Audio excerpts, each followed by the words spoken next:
안녕하세요. 대법무관입니다. 2024년도 제13회 변호사시험 형사법 사례형 기출문제 풀이입니다. 제1문. 자, 사례형 시험은 바로 지문부터 읽는 게 아니라 질문과 배점부터 읽어야 됩니다. 질문과 배점, 즉 이 질문들과 배점, 요것들이요. 무조건 질문과 배점부터 읽어야 됩니다. 떨어지고 싶으면 지문부터 읽으시고요. 다시 한번 반복해 강조합니다. 합격과 고득점이 목표면 반드시 질문과 배점부터 읽으셔야 됩니다. 제1문 양괄호 1. 양괄호 1번 문제. 제1문의 양괄호 1번 문제. 예. 문제 1. 양괄호 1과 관련하여. 2. 양괄호 1과 관련하여. 자, 3. 양괄호 2와 관련하여. 4. 양괄호 2와 관련하여죠. 그러니까 양괄호 1번은 이 문제 1번, 2번과 관련 있는 지문, 설문입니다. 자, 1번 양괄호 1과 관련해서 45점, 양괄호 2번 양괄호 1과 관련해서 15점, 합쳐서 60점. 자, 그리고 문제 3번부터 3번, 4번 양괄호 2와 관련된 문제죠. 3번은 15점, 4번 반괄호 1은 17점, 반괄호 2는 8점, 합쳐서 몇 점이에요? 합쳐서 40점. 15점, 17점, 8점 더하면 40점이죠. 합쳐서 40점. 자, 제1문 100점 만점인데요. 제1문이 100점 만점이에요.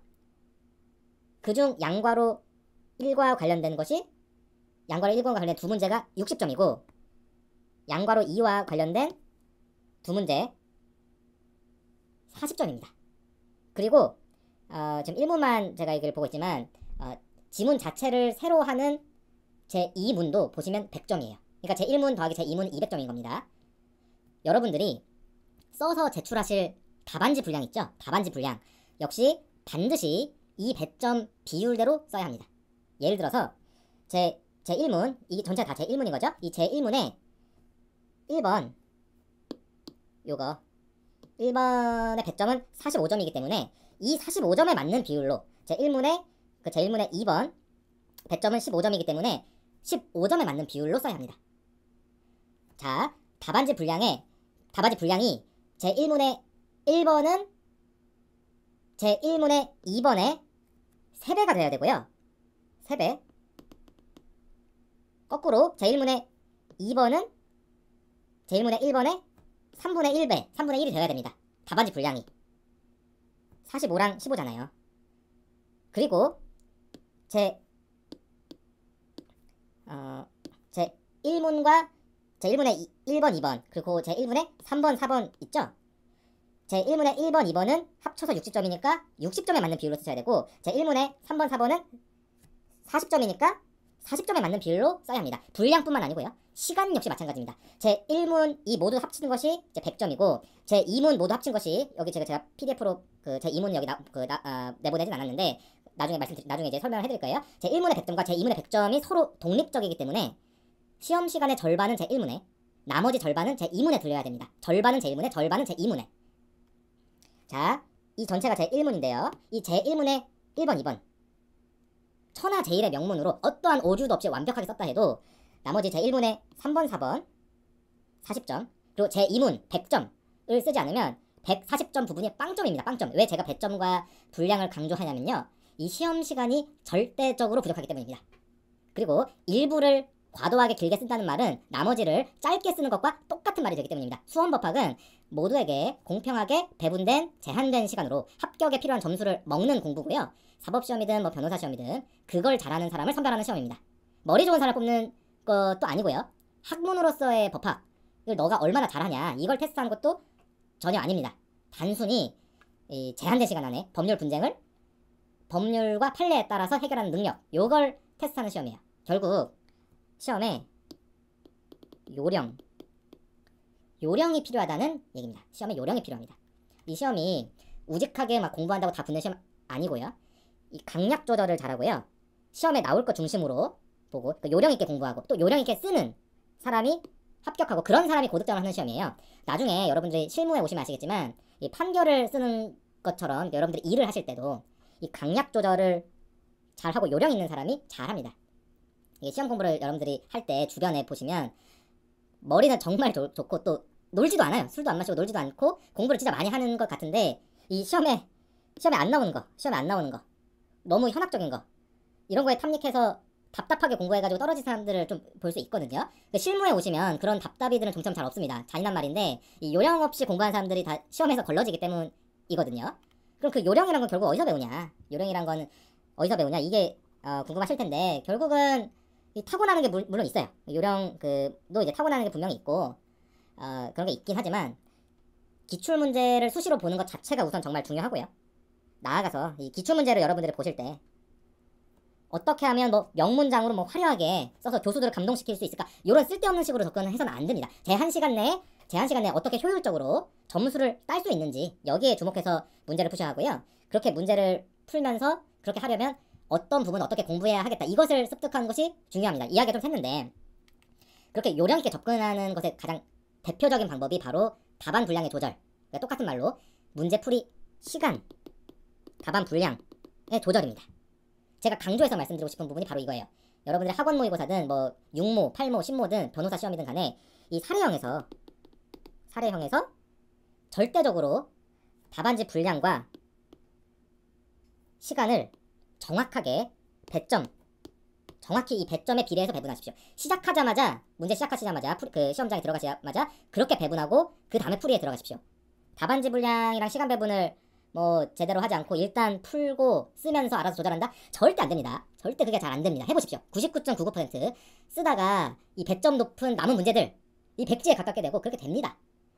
출제 기간에서는 이런 거 시험 내는 그 출제 기간에서 그냥 생각 없이 쓰면 반드시 시간이 부족하도록 문제 배정을 해뒀습니다. 그렇게 설계를 했어요.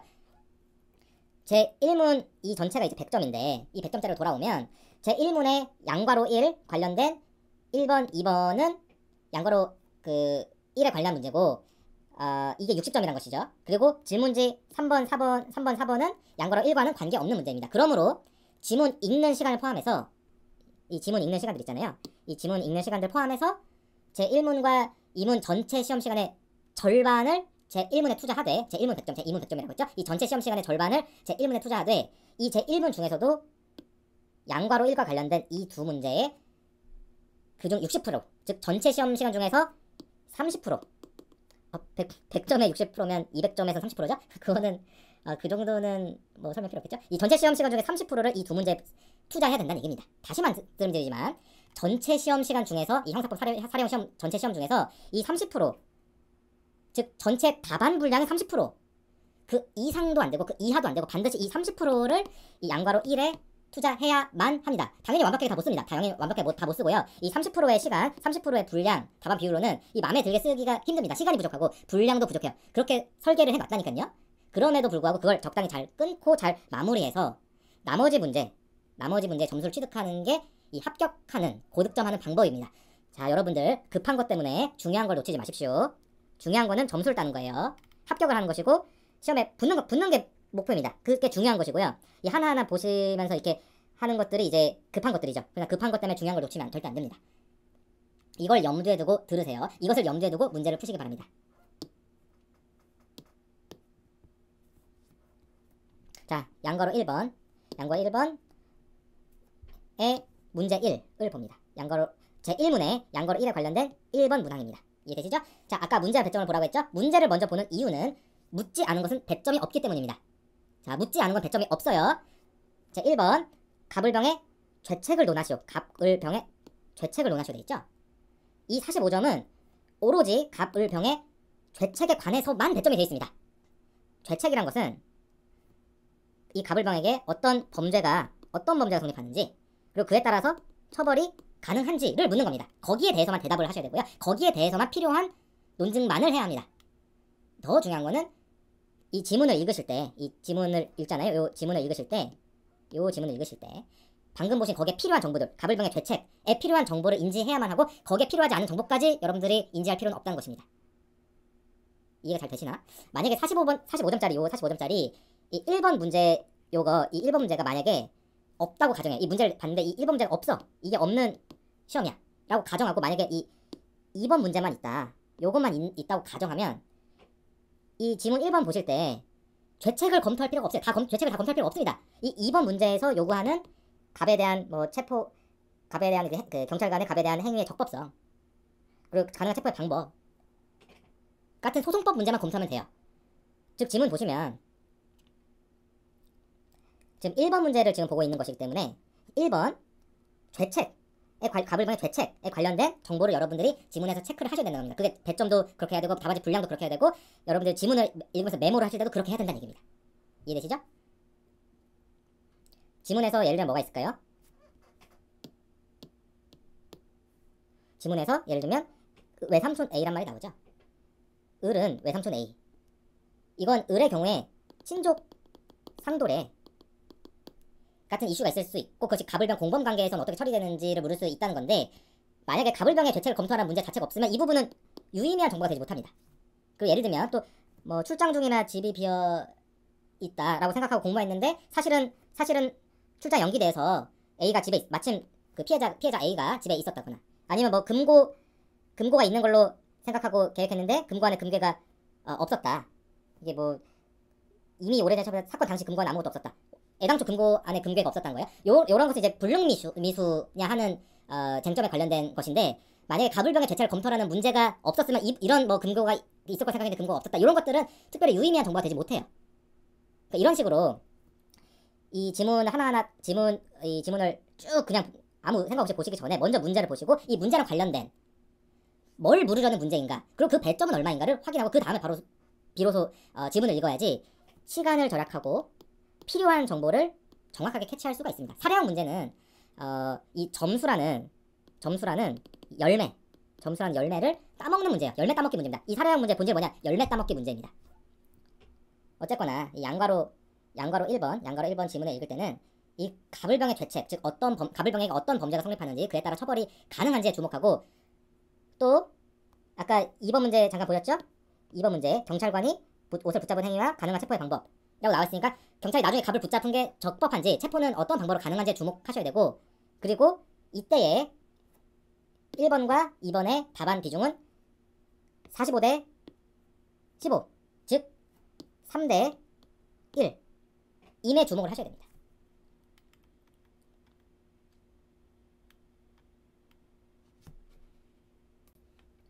이제 지문 읽어봅시다. 자, 갑을병이 금값 상승에 관해 이야기를 나누던 중 을은 외삼촌 A의 집안 금고에 금괴가 있는데 A가 출장 중이라 집이 비어있으니 금괴를 훔쳐 나누어 가자고 제안했다. 이에 동의한 갑과 병에게 을은 A의 집 비밀번호 및 금고의 위치와 비밀번호, CCTV가 없는 도주로까지 상세한 정보와 범행 계획을 제공하였다. 자, 이거 보시면 이 첫 번째 문단 갑, 을, 병이 공동으로 주거에 침입해서 절도하기로 공모를 했다는 내용입니다. 이 네 줄로 되어 있는데 이제 요약하면 갑을병이 공동해서 주거 침입 및 절도하기로 공모를 했다 이거예요. 그래서 메모장에는 여러분들의 시험장에서 메모지를 쓸 거 아니에요. 시험장에서 이 메모장에는 이 말이 있어야 돼요. 갑을병, 한자로 쓰셔도 되고 뭐 한글로 쓰셔도 되고, 갑을병이 공동해서 주거 침입, 절도를 공모, 이 키워드가 들어가 있어야 됩니다. 메모장에는 공모라는 말이 들어가 있어야 돼요. 거기에 어떤 메모가 더 있어야 되죠? 어떤 메모가 더 있어야 됩니까? 자, 갑을병의 죄책을 묻는 문제였죠? 그쵸? 그럼 뭐예요? 자, 이거 을은 외삼촌 A. 자, 외삼촌이라 쓰든 뭐 삼촌 반개 혈족이라 쓰든 무방합니다만 어쨌든 이 표시를 해줘야 돼요. 그쵸? 그래서 갑을병에서 을과 피해자 A가 외삼촌, 그 삼촌 반개 혈족 외삼촌, 이런 표시를 메모장에 해줘야 됩니다. 그쵸? 그리고 방금 여기까지 보셨을 때, 자, 주거침입과 절도 이 키워드까지 했을 때 본능적으로 뭐가 나와야 되죠? 반드시 이 첫 번째 문단 뒤에 이어서 두 번째 문단이든 뭐 세 번째 문단이든 반드시 나오는 정보가 있습니다. 그걸 예상을 하셔야 됩니다. 바로 시각이죠. 시각. 즉 주간이냐 야간이냐의 문제입니다. 시각. 이게 반드시 나올 수밖에 없어요. 사례형 문제에서. 왜냐하면 야간의 경우는 이 주거침입과 절도라고 했을 때 야간의 경우는 야간 주거침입 절도죄라는 결합범이 있기 때문입니다. 야주절이라고 하죠. 근데 만약에 주간이면 주거침입죄랑 절도죄가 분리돼요. 그래서 기본적으로 주거침입죄와 절도죄의 경합범이 됩니다. 왜냐하면 주거침입 절도죄라는 죄가 없고 야간 주거침입 절도죄라는 죄만 있기 때문이에요. 그러다 보니까 야간이라서 야주절로 되면 이 절도의 실행 착수 시기가 주거침입 시가 되고요. 주간이면 절도의 실행 착수 시는 물색행위가 됩니다. 아시죠? 이거 모르진 않겠죠? 자, 야간이면 야간 주거침입 절도가 하나의 결합범이기 때문에 이거 야주절의 착수 시기는 주거에 침입한 때 주거침입 시가 이제 이 하나의 죄의 착수 시점이 되고 주간이면 주거침입죄와 절도죄가 별개의 그 경합범이잖아요. 결합범이 아니고 경합범이잖아요. 그러니까 주거침입의 실행 착수가 있고 절도의 실행 착수가 따로 있고 이 절도의 실행 착수가 물색행위 시라는 거예요. 그쵸? 다 아시죠? 이거 모르시면 안 됩니다. 이거는 뭐 입학하기 전부터 다 아는 내용이죠. 자, 그러다 보니까 이게 이런 문제를 여러 번 풀다 보시면 매년 같은 패턴이 나오기 때문에 이 첫째 문단까지 보시더라도 이 뒤에 야간이냐 주간이냐에 따라서 이런 구조로 전개가 될 거라는 점을 우리가 0.5초 만에 감각적으로 느끼시게 될 거예요. 지금은 아니시더라도 이 정상적인 3년 과정을 거친 수험생이면 시험장에서는 누구나 0.5초 안에 이 생각이 날 겁니다. 그 10시 10점 땡땡으로 돼 있으니까 10시로 돼 있으니까 뭐예요? 오전 10시죠, 오전. 네, AM입니다. AM. 이거 오후 10시. 이거 야간 아니냐 이런 사람도 있는데 그러면 안 되죠. 이 법학의 서술 표시는 24시각제가 표준입니다.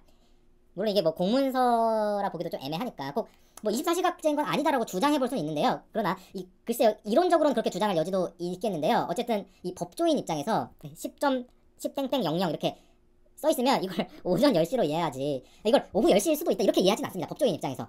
뭐 판사든 검사든 변호사든. 뭐 예를 들면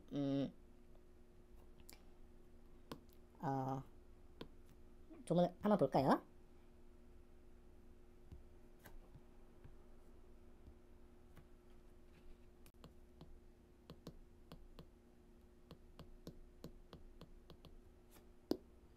자, 행정업무의 운영 및 혁신에 관한 규정 7조 5항. 뭐 이런 걸 뭐 외우실 필요는 없어요. 그냥 제가 보여드리는 겁니다. 뭐 이런 거 외우실 필요는 없어요. 자, 7조 5항 보시면 문서 작성의 방법에서 자, 문서에 쓴 날짜는 숫자로 표기하되 0점, 월점, 1이란 글자 생각한다. 즉 2024점 띄고 3점 띄고 1점 이런 식으로만 표기를 하는 거예요. 2024년 3월 1 이런 식으로 안 씁니다. 그 자리에 온점을 찍어 표시하고 자, 시분은 24시각제에 따라 숫자를 표기하되 자, 24시각제로 쓰도록 돼 있어요. 이게 공문서 규정이긴 합니다만 이거 그냥 법률가들끼리의 약속이라 생각하셔도 무방합니다. 그러니까 제가 말씀드리고 싶은 건 뭐냐면 오전 10시니까 주간이에요. 주간입니다. 이거 을은 자신이 거주하는 오피스에 남아있었고 즉 범행 현장에는 을은 없고 갑과 병만 범행 현장으로 갔다라는 얘기 써있죠? 그러면 메모장에 여러분 무슨 얘기가 써있어야 되냐? 메모장에 외삼촌 표시가 되어 있는 이 을 옆에 하나 더 표시를 해야 됩니다. 메모장에 현장에 없었다. 갑병만 현장에 갔다는 얘기죠. 그리고 갑병은 뭐 현장에 있었다고 표시를 하셔도 되고 아니면 현장에 을만 없었으니까 뭐 갑병은 당연히 현장에 간 걸로 우리가 이 메모를 봐도 이해를 할 수 있으니까 뭐 표시 안 하셔도 되고 그건 뭐 자유겠죠. 자, 우리가 2명 이상이 합동해서 절도나 강도를 하는 것을 우리가 특수절도, 뭐 특수강도라고 하죠. 그리고 원칙적으로 그런 특수가 인정되려면 특수절도 뭐 이런 것이 인정되려면 2인 이상 현장성이 있어야 됩니다. 현장에 2명이 있어야 된다는 얘기예요. 그래서 현장에 없는 을한테도 이 특수절도가 인정될 수 있겠냐 하는 이슈가 생깁니다. 그렇겠죠? 그리고 이 시점에서 갑을병의 죄책을 묻는 제1문의 1번 문제의 답안 체계가 구성이 되어야 되는 거예요. 어떤 것이 구성되어야 되냐? 이 갑을병의 죄책을 검토하라고 했잖아요. 이 갑을병의 죄책을 검토할 때 갑병의 죄책을 먼저 검토하고 그 다음에 을의 죄책을 검토하게 된다는 겁니다. 순서가 답안 체계가 검토의 순서가 자, 잘 아시겠지만 우리가 정범과 공범이 있다고 했을 때 뭐 먼저 검토합니까? 반드시 정범을 먼저 검토하고 그 후에 공범을 검토합니다. 정범을 먼저 그 다음 공범. 그리고 공동정범이 있다고 했을 때 이 공동정범에 여러 사람이 있을 거 아니에요. 직접 행위를 하고 결과를 발생시킨 자 먼저 검토 후에 나머지를 검토합니다. 공동정범 간에는 직접인 사람을 먼저 검토하고 그 다음 직접 아닌 사람을 검토한다. 예를 들어서 A, B, C라는 사람이 뭐 강도를 공모했는데 A랑 C만 현장에 가고 범행 중에 A만 칼로 찔러서 살인까지 했다면 현장에 간 A, C 중에서도 이 찌른 A 죄책을 먼저 검토하고 그 다음에 이제 현장에 간 C를 검토하고 그 다음에 B를 검토하게 됩니다.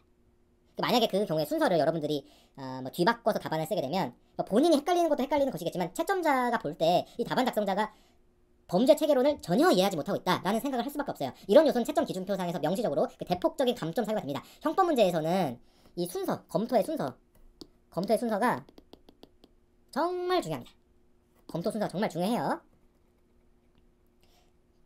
갑을병으로 다시 돌아오시면, 이 문제로 돌아오시면 현장에 없는 을보다 현장에 간 갑병의 죄책을 먼저 검토해야 되는 겁니다. 그리고 그 중에서도 병은 망을 보고 갑은 직접 침입해서 금고까지 열었고 갑이 발각돼서 체포 면탈 목적으로 폭행까지 했거든요. 보시면 갑이 들어가가지고 뭐 발각되자 때리고 도망쳤다. 갑이 이제 들어가서, 그러니까 이제 누굴 먼저 제일 검토를 해야 돼요? 이 갑병 중에서는 직접 폭행 행위까지 한, 즉 가장 많은 죄책에 이 갑을 먼저 검토해야 됩니다. 그러니까 갑자기 한자로 통일되게 써야 되네. 처음부터. 자, 갑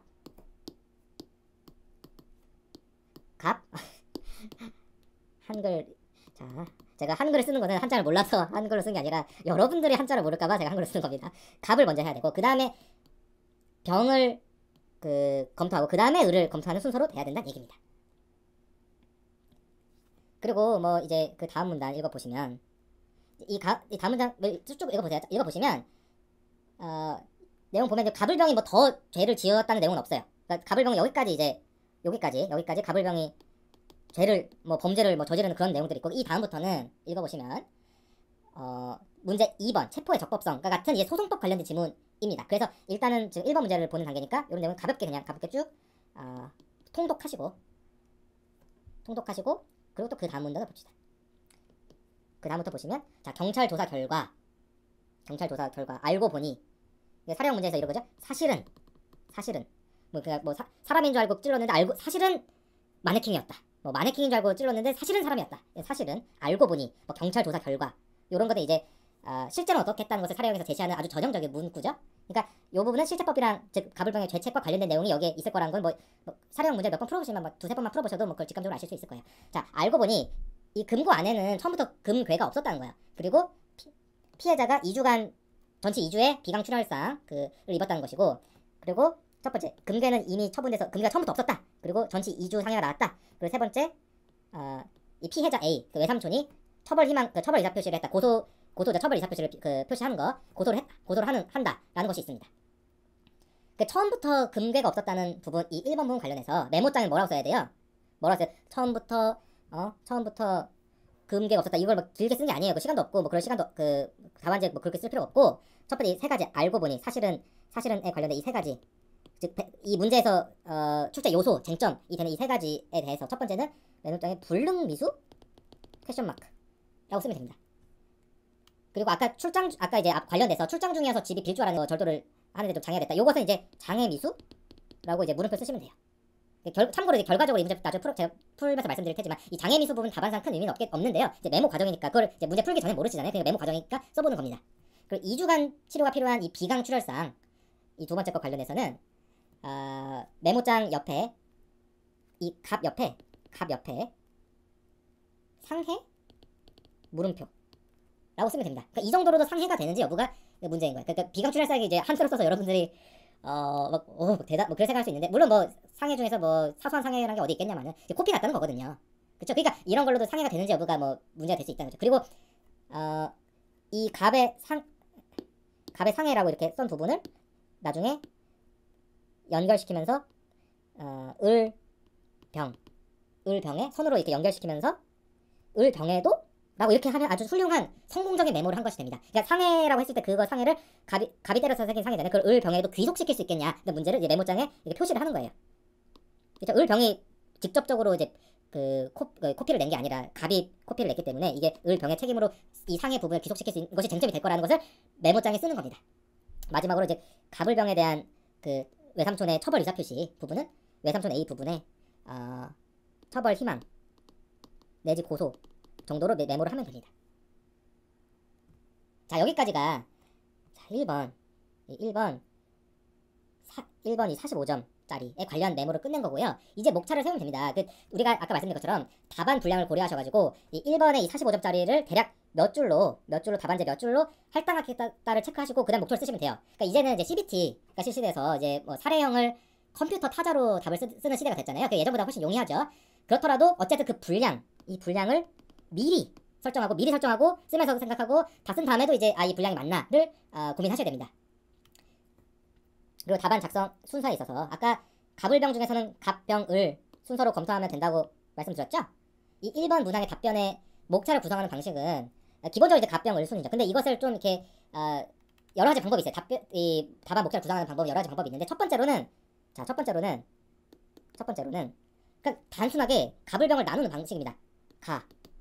갑의 죄책, 을의 죄책, 을의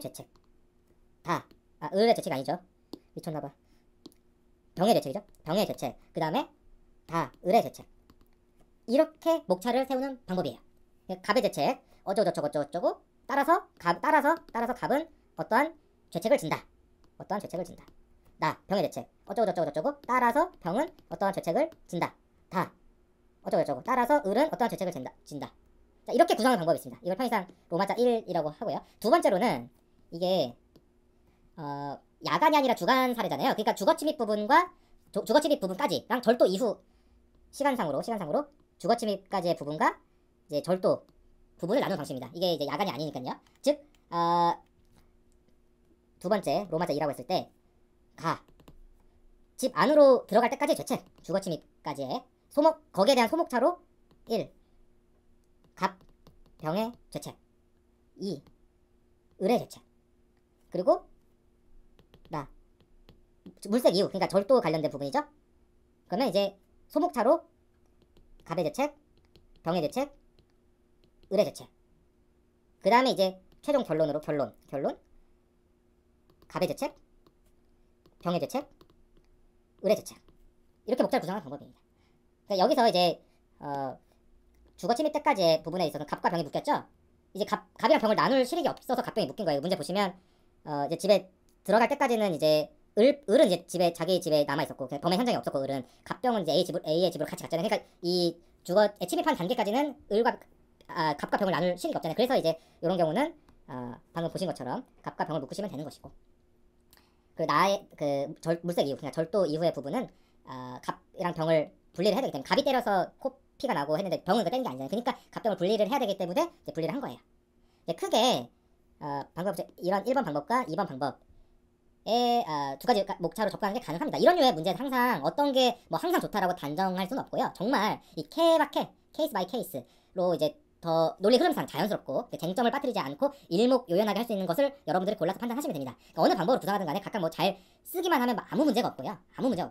다만 이제 개인적으로 사견입니다. 개인적으로 이 문제사 2024년 13 변호사시험 형사법 그 양괄호 1번 문제 관련해서는 이 문제에서는 첫 번째 방법 요 아주 그 단순한 방법 요게 그러니까 갑의 죄책 되게 어떻게 보면 되게 유치한 목차긴 한데 그 다음에 병의 죄책 그 다음에 을의 죄책 요렇게 갑을병을 기준으로 사람을 기준으로 구별 써내려가는 게 좀 더 나은 방법이다라고 생각합니다. 개인적인 의견입니다. 요거는 제 주관적인 의견이에요.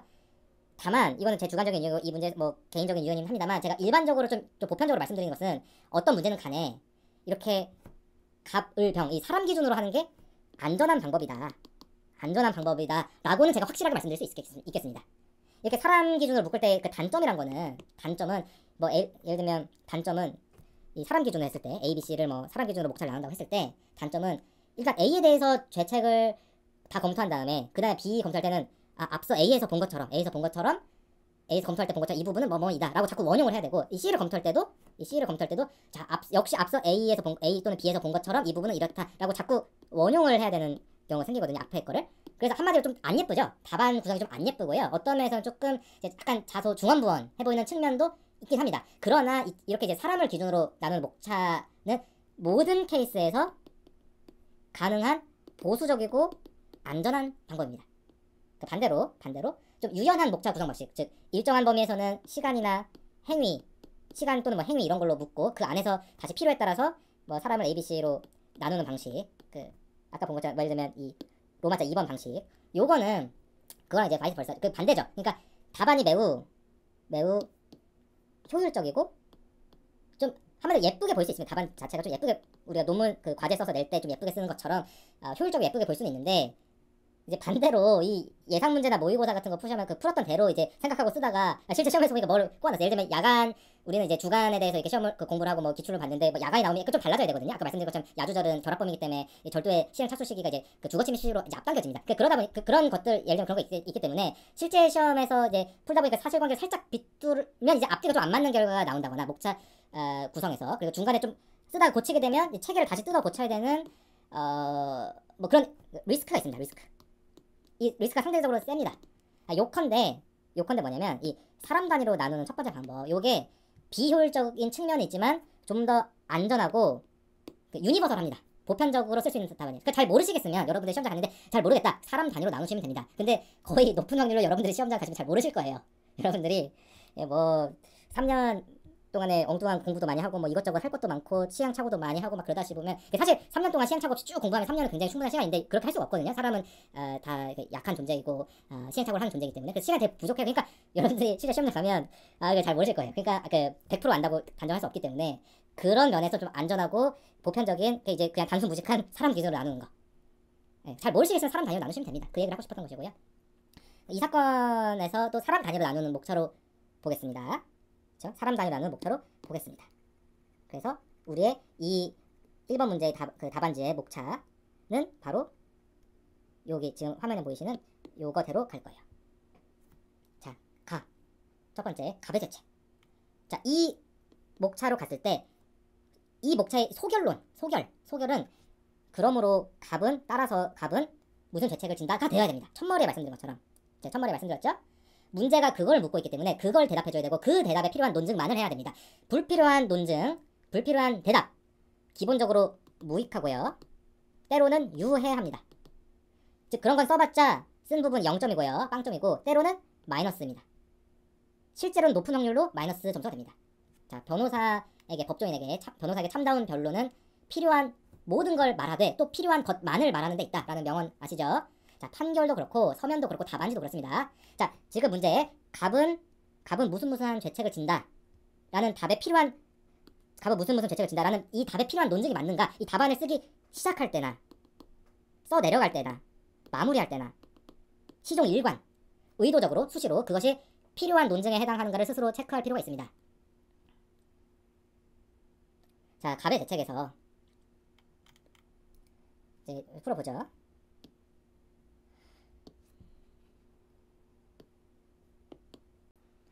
자, 갑의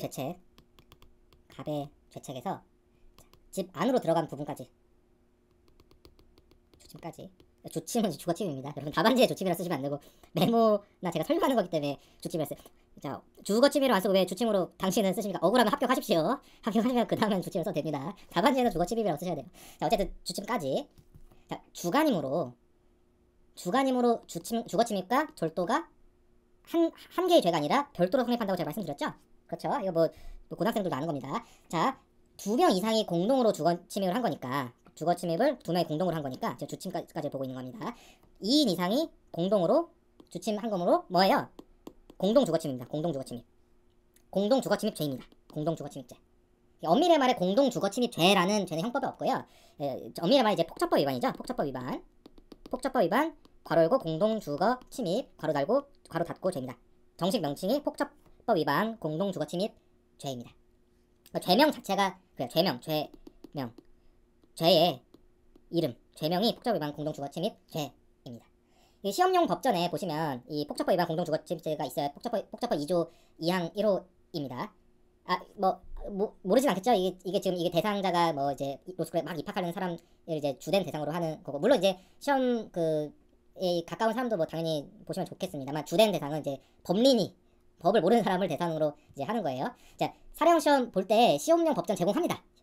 시험장에서 법전 읽으면서 할 수가 있어요. 그러니까 물론 법전을 찾을 시간이 많진 않아요. 대충 어디에 찾아보면 대충 어느 정도에 찾아보면 있다, 이 정도는 법전이 없더라도 알아야지만 실제로 법전을 찾아서 시험장에서 인용하실 수가 있습니다. 시간상으로 그렇다는 얘기예요. 자, 폭처법 찾아봅시다. 폭처법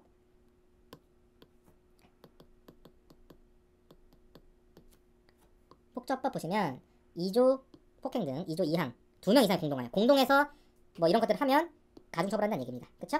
공동폭행, 공동협박, 공동주거침입, 공동재물손괴.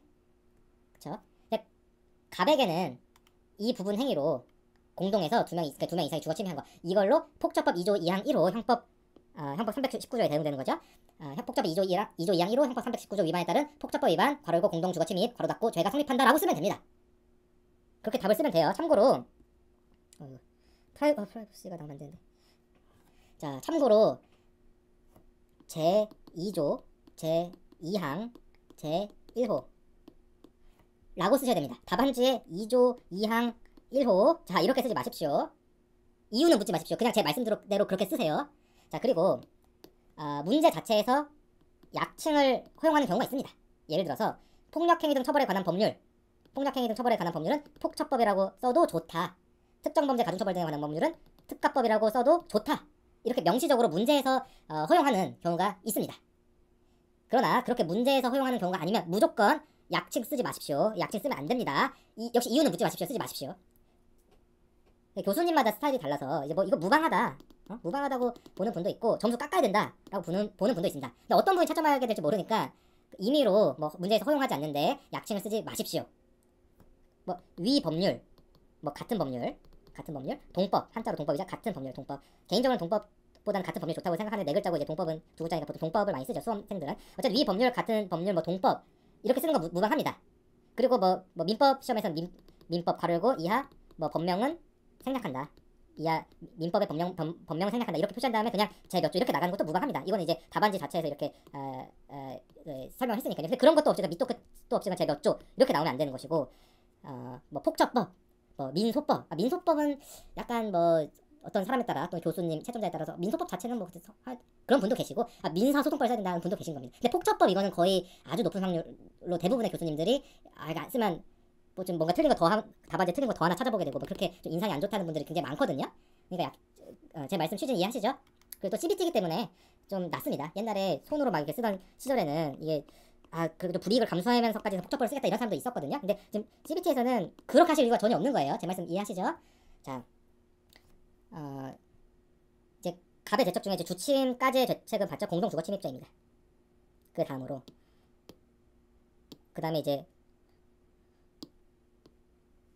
물색행위 그러니까 절도 관련된 부분을 보겠습니다. 즉 갑의 대책 중 갑의 대책 중 아까 1번 주거 침입할 때까지 봤죠? 이제 물색 때부터의 대책을 봅시다. 절도 관련된 부분 대책을 보겠다는 겁니다.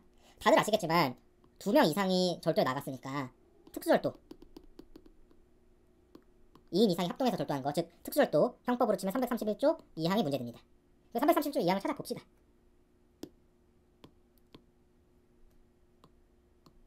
이거는 뭐 조문을 외우실 필요는 전혀 없어요. 외우실 필요 전혀 없고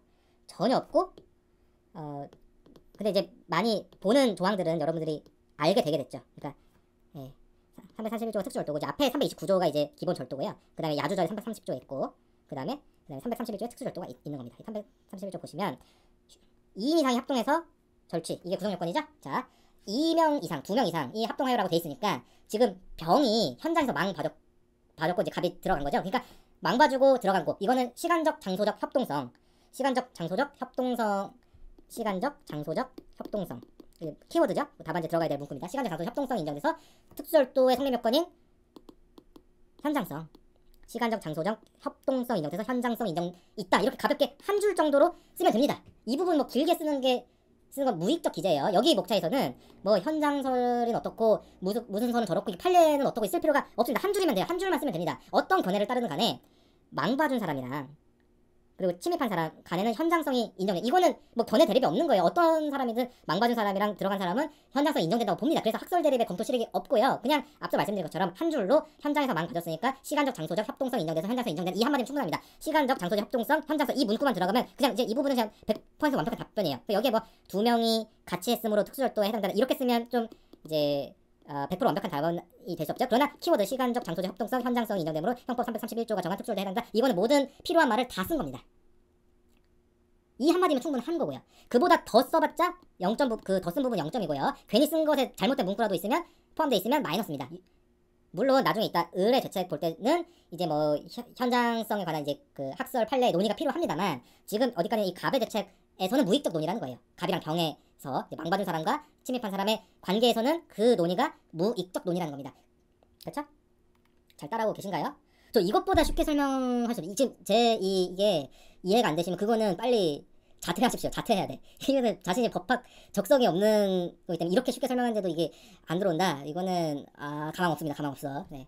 자, 그리고 자, 절도를 하려고 했는데 아까 보면 그 금괴가 없어서 결국 금괴를 못 가져갔다 돼 있잖아요. 그러면 특수절도의 미수를 우리가 생각할 수 있죠. 당연히 특수절도의 미수가 이슈입니다. 근데 절도를 하려고 했는데 결국 못 가져갔어. 그러면 특수절도 미수에 해당하냐라고 물었을 때 이거는 못 가져갔다고 해서 무조건 미수가 되는 거 아니에요. 무조건 미수가 되는 거 아닙니다.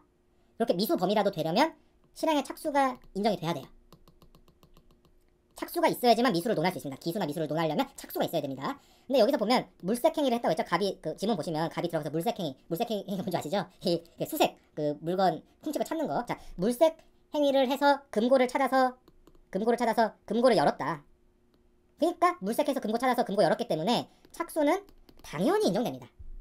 자, 정리하면 특수절도 미수가 문제 될 것 같은데 특수절도의 미수가 되려면 기본적으로 착수가 인정돼야 된다. 착수조차 되지 않으면 기수 미수가 아니라 예비의 문제이기 때문에 그 아예 논의 대상이 아닌데 착수가 있었냐가 문제 되는데 물색행위를 해서 금고까지 열었기 때문에 착수는 당연히 인정된다 라는 얘기예요. 이 부분 역시 길게 논의할 필요가 길게 답안지 쓸 필요가 전혀 없습니다.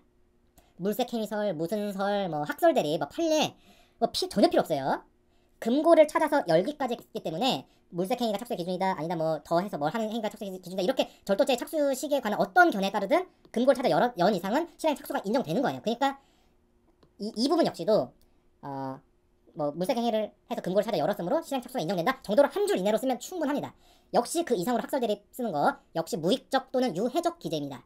그러니까 고생은 고생대로 하면서 이제 본인의 점수를 깎는 일 제발 하지 마십시오. 어떨 때 제가 이제 보면요, 저도 이제 사람들 공부하는 거 많이 이제 가이드도 해주고 뭐 저희 뭐 자세하게 저에 대해 알려고 하지 마십시오. 어쨌든 그런데 이제 그 보시면 자 어떨 때 보면 이제 시험 떨어지려고 노력하는 것 같아서 참 보기 안쓰럽습니다. 네, 고생은 고생대로 하면서 점수 깎는 뭐 그런 것을 하고 있는 결과적으로 그런 경우가 있어서 자 안쓰럽습니다. 자 어쨌거나 제가 드리고 싶은 말씀은 여차저차해서 이게 특수절도의 2인 합동한 합동절도 특수절도의 미수의 문제라는 점을 간단히 지적한 후에 간단히 강조드리고 싶은 건 제 한 3, 4분 정도 시간을 들여서 지금 말씀드린 그 부분의 포인트 뭐냐면 간단히라는 거예요. 세 글자 간단히.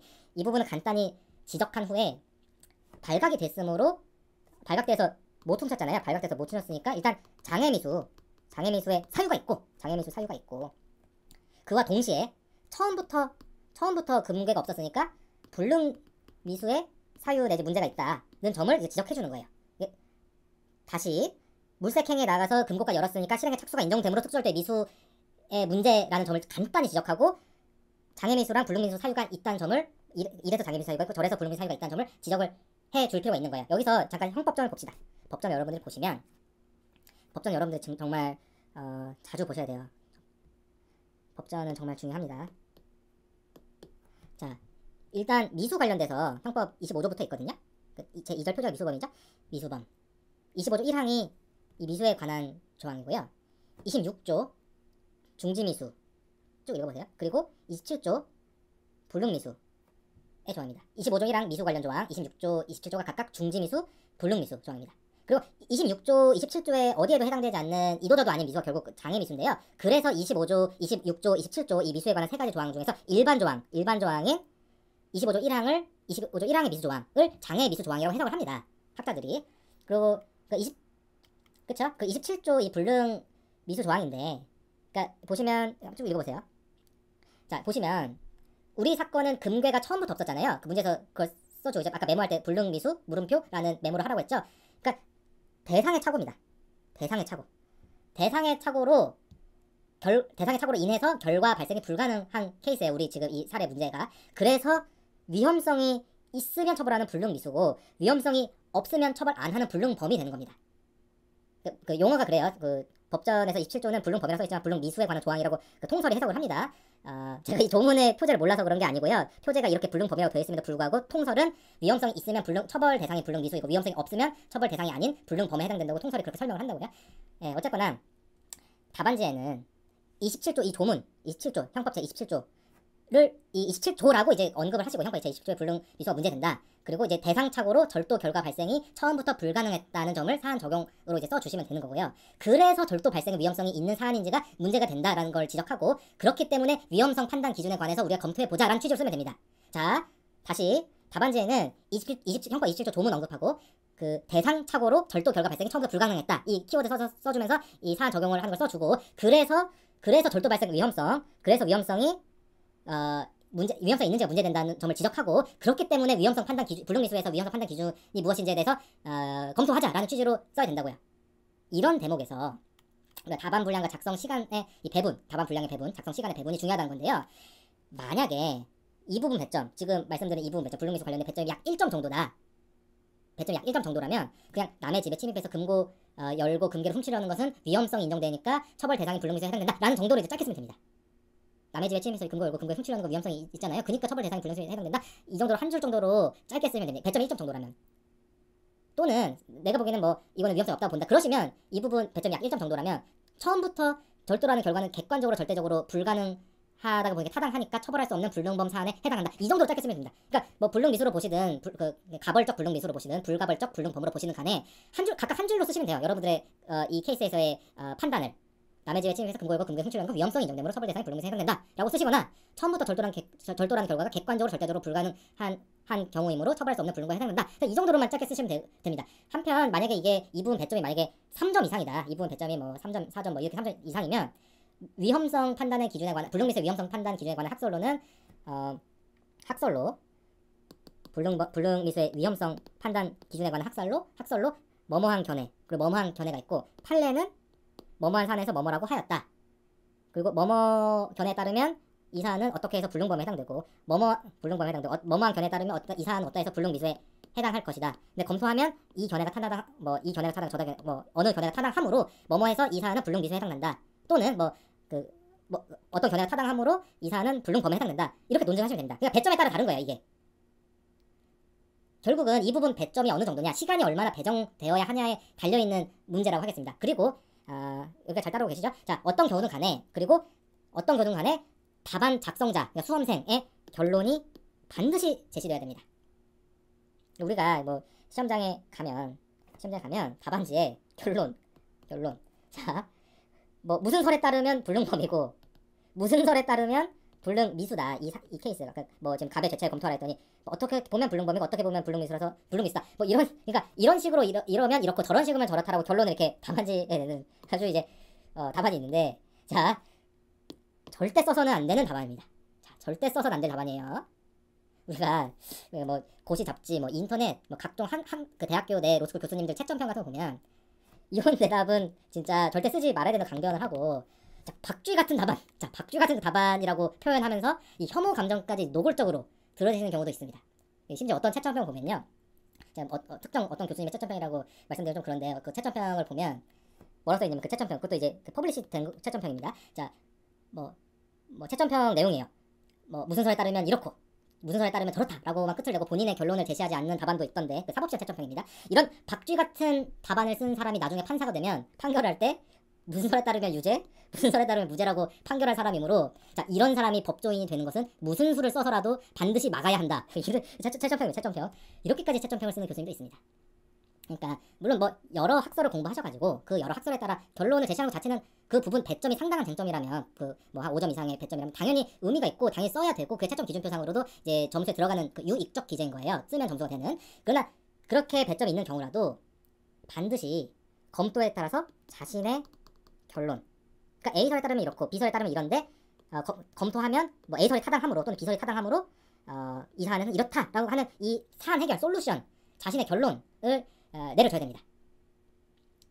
학설 X, Y, Z는 학설이 있고 나는 그 Z라는 것이 가장 타당하다고 만약에 Z를 택하기로 생각을 하신다면 학설을 열거할 때 X설은 뭐고 Y설은 뭐고 Z설은 뭐라고 할 때 이제 각 학설 열거할 때 Z설의 논거를 100% 다 쓰지 마시고요. Z설을 소개하는 단계에서 조금만 이제 그 논거를 소개하시고, 검토를 할 때 Z설의 논거 중에서 가장 결정적인 거 있잖아요. 크리티컬한 이 논거가 있으면 그걸 검토 단계에서 그거를 들면서 그걸 원용하면서 Z가 그런 걸 타당하다라고 Z에 따라서 결론 내리는 기법, 이게 예전에 사법시험 시절부터 내려오던 전통적인 답안 작성 방법이었습니다. 지금도 유효하고 그렇게 쓰시면 됩니다. 그리고 제가 여러 가지 이제 첫 문제이기 때문에 사례형 첫 문제이기 때문에 여러 가지 답안 작성에 관해서도 말씀을 드리고 있는데요. 이 배점이 어느 정도 있는 문제로서 이제 견해 대립에 따라서 결론이 달라지는 그런 이슈 쟁점에서는 여러분들이 반드시 잊지 말아야 될 게 판례입니다. 판례. 반드시 답안지에 언급해야 될 게 판례입니다. 판례. 사실 학설은 모르셔도 뭐 사법시험이든 변호사 시험이든 합격하는데 지장이 없거든요. 이렇게 얘기하면 굉장히 충격을 받는 사람들이 있는데 진짜입니다. 학설 몰라도 합격하는 지장 크게 없어요. 기초 개념 당연히 알아야 돼요. 기본 개념이나 그건 알아야 되지만 학설 세부적으로 몰라도 됩니다. 근데 판례를 모르시면 절대로 합격을 할 수 없습니다. 합격 근처에 갈 수가 없습니다. 판례를 반드시 인용을 하셔야 되는데요. 이 판례를 인용하실 때도 답안지에 판례를 그럼 어떻게 인용하냐? 판례 인용해야 되는 거 다 안다. 자기도 알겠죠. 지금 시험을 보겠다는 사람이 판례를 인용해야 되는 걸 아실 텐데 어떻게 인용을 해야 되는가? 자, 판례 번호 있죠? 판례 번호. 예를 들어서 대법원 2018도 1, 2, 3, 4. 자, 이런 거 외우지도 마시고요. 답안지에 쓰지도 마십시오. 외울 수도 없을 뿐더러 무의미합니다. 이거 쓰면 채점자가 대단한 학생이다. 판례 번호를 외우고 있네. 이게 생각하는 게 전혀 아니고요. 이상한 사람이라고 생각합니다. 이상한 사람. 아니면 또는 문제 유출. 10만 개 넘는 대법원 판결 중에서 어떻게 이 판결 번호를 기억하지? 라고 이제 문제 유출 등의 이제 부정행위가 있다고 의심할 수 있는 사유가 돼요. 일단 전혀 하여튼 이거가 점수가 되지 않습니다. 이 판례 번호 쓰는 거예요. 자, 판례 번호 배우지 마세요. 이거 완전 로스쿨 딱 처음 입학할 때 아무것도 모를 때 이거 이런 거 외우는가 보다 하고 아닙니다. 상식적으로 생각하세요. 이런 거 외우는 시험이 아닐 거 아니에요. 자, 그리고 판례를 인용하실 때는 판시사항 키워드, 판시사항의 키워드를 현출하는 것이 중요합니다. 그러니까 필요한 분량에 비추어서 길게 쓸 필요가 있다고 했을 때 판례 어떻게 인용하시면 되냐? 판례는 어떠한 사안에서 어떠한 쟁점에 관해서 어떠하다고 하였다 라고 같이 사안, 쟁점, 결론, 해당 판례의 결론 이것을 인용하시면 됩니다. 예를 들어서 이제 불능미수가 지금 불능미수의 위험성에 대해서 얘기하다 여기 왔잖아요. 불능미수의 위험성에 관한 판례 인용을 해야 되는 상황이다. 판례 인용을 해야 되는 상황, 실제 문제예요. 여기서 이 문제는 자, 판례는 사안 피고인이 에페트린의 빙초산을 혼합해서 히로뽕이 아니라 필로폰이죠. 정식 명칭. 그러니까 메스암페타민입니다. 속칭 필로폰, 메스암페타민인데 이제 대표적인 향정이죠. 자, 판례는 에페트린의 이제 빙초산을 혼합해서 필로폰을 제조하려던 사안에서 쟁점, 불능범의 판단 기준으로서의 위험성, 위험성에 관해서 판시에 뭡니까? 판시. 피고인이 행위 당시에 인식한 사정을 놓고 객관적 과학적 일반인의 판단으로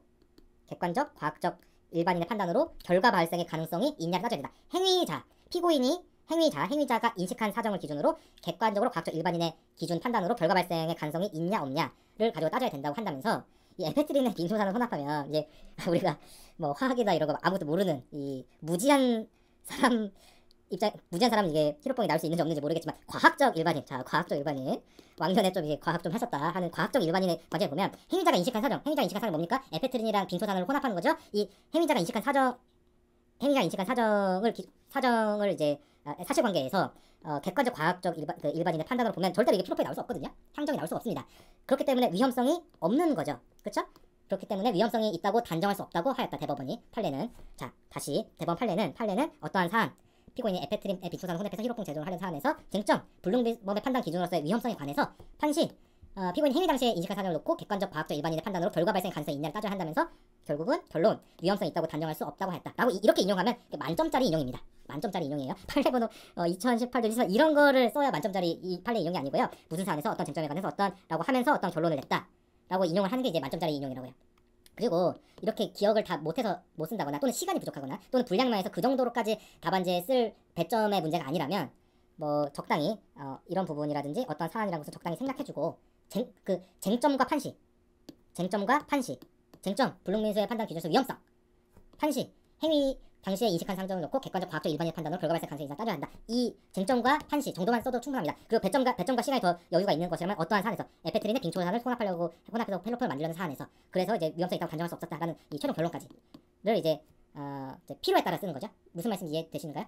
그렇죠? 그리고 이 사안이나 이 대법원 판례가 뭐 위헌성이 있다고 단정할 수 없었, 그 위헌성이 있다고 단정할 수 없다라고 한 부분을 빼고 이제 쟁점과 이 판시 사항에 대해서만 인용하시더라도 그래도 뭐 100점짜리, 만점은 아니지만 100점짜리 인용이라고 할 수 있습니다. 그러나 뭐 판례를 이를테면 판례는 추상적 위험설이다. 뭐 판례는 긍정설이다. 판례는 뭐 소극설이다. 뭐 판례는 절충설이다. 자, 이런 식으로 쓰지 마십시오. 자, 이런 식으로는 이 채점자에 따라서 판례를 아무것도 안 썼다라고 보는 사람도 있습니다. 적어도 뭐 안 쓴 것보다는 더 쓴 거겠죠. 뭐 당연히 안 쓴 것보다는 쓴 거겠지만 정말 아주 미미한 득점을 할 수밖에 없어요. 적어도 판례는 뭐 긍정설이다, 판례는 소극설이다, 판례는 무슨 설이다 이렇게 쓰는 거는 판례를 거의 아무것도 쓰지 않은 것과 크게 다르지 않습니다. 왜 또 이걸 제가 강조드리냐면요. 어떤 판례는 우리가 특히 막 이제 쟁점이 될 만한 이제 시험에 그 변호사 시험 같은 데 나오는 이제 쟁점이 될 만한 좀 이렇게 화제의 판례 중에일수록 더욱 그런데요. 그 판례가, 그 대법원 판례가 이 적극설에 해당되는 판례인지 소극설에 해당되는 판례인지 절충설에 해당되는 판례인지 자체에 대해서 논란이 있는 판례들이 많습니다. 아주 많아요. 그리고 그런 것일수록 특정 분석에 따라서 뭐 판례는 뭐 적극설이다 라고 단정적으로 답안지 쓰면 내가 보기엔 판례는 이건 절충성의 판례인데 이렇게 그 다르게 해당 판례를 평석하는 교수나 뭐 실무가 판사들 뭐 변호사들이 그런 사람들이 채점한다고 했을 때는 그 감점사유가 될 수 있습니다. 그 판례는 판례대로 인용을 하시면 되는 거예요. 그러니까 차라리 만약에 판례를 정말 뭐 아주 간략하게 써야 되는 상황이다. 그러면 그 판시한 내용을 본인 의견처럼 뭐 행위자가 인식한 걸 가지고 과학적 일반인의 기준으로 판단을 해야 된다라고 본다. 내가 그렇게 본다. 괄호 열고 판례도 그렇다. 또는 판례 괄호 닫고 이렇게 써도 뭐 가능합니다.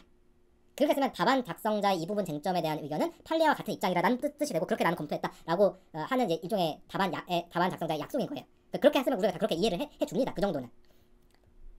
행위 당시 인식한 사료를 놓고 과학적 일반의 판단으로 결과 발생 가능성이 있냐를 따져야 되는 것이 그 판단 기준이다. 괄호 열고 판례 괄호 닫고 하면 이게 답안 작성자는 이런 입장이고 판례도 판례랑 같은 입장이라는 것을 표현한 거구나 알고 있구나 이렇게 하고 넘어가 준다고요. 뭐 완벽한 대답은 아니겠죠. 완벽한 거는 판례는 무슨 사안에서 어떠한 쟁점에 관해서 어떠한 이유로 뭐라고 말했다 이렇게 하는 게 이제 완벽한 판례 인용인데 여러 번 말씀드렸지만 그것은 결국은 it depend입니다. 그 시간을 많이 들어야 되는 부분, 분량이 많이 되는 그렇기 때문에 처음부터 배점이 이 문제의 배점은 몇 점이다 라는 것을 확인을 해야 된다는 거라고요. 이해되시죠? 그 사례랑 첩풀이다 보니까 제가 여러 가지 말씀드렸는데 요컨대 다른 것 같습니다.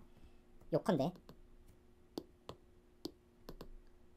배점에 따라서 논증의 분량을 정할 것. 두 번째, 견해가 갈리는 부분은 견해 대립이 있는 부분은 반드시 판례를 이용하되 반드시 자신의 결론, 특정 결론도 제시할 것.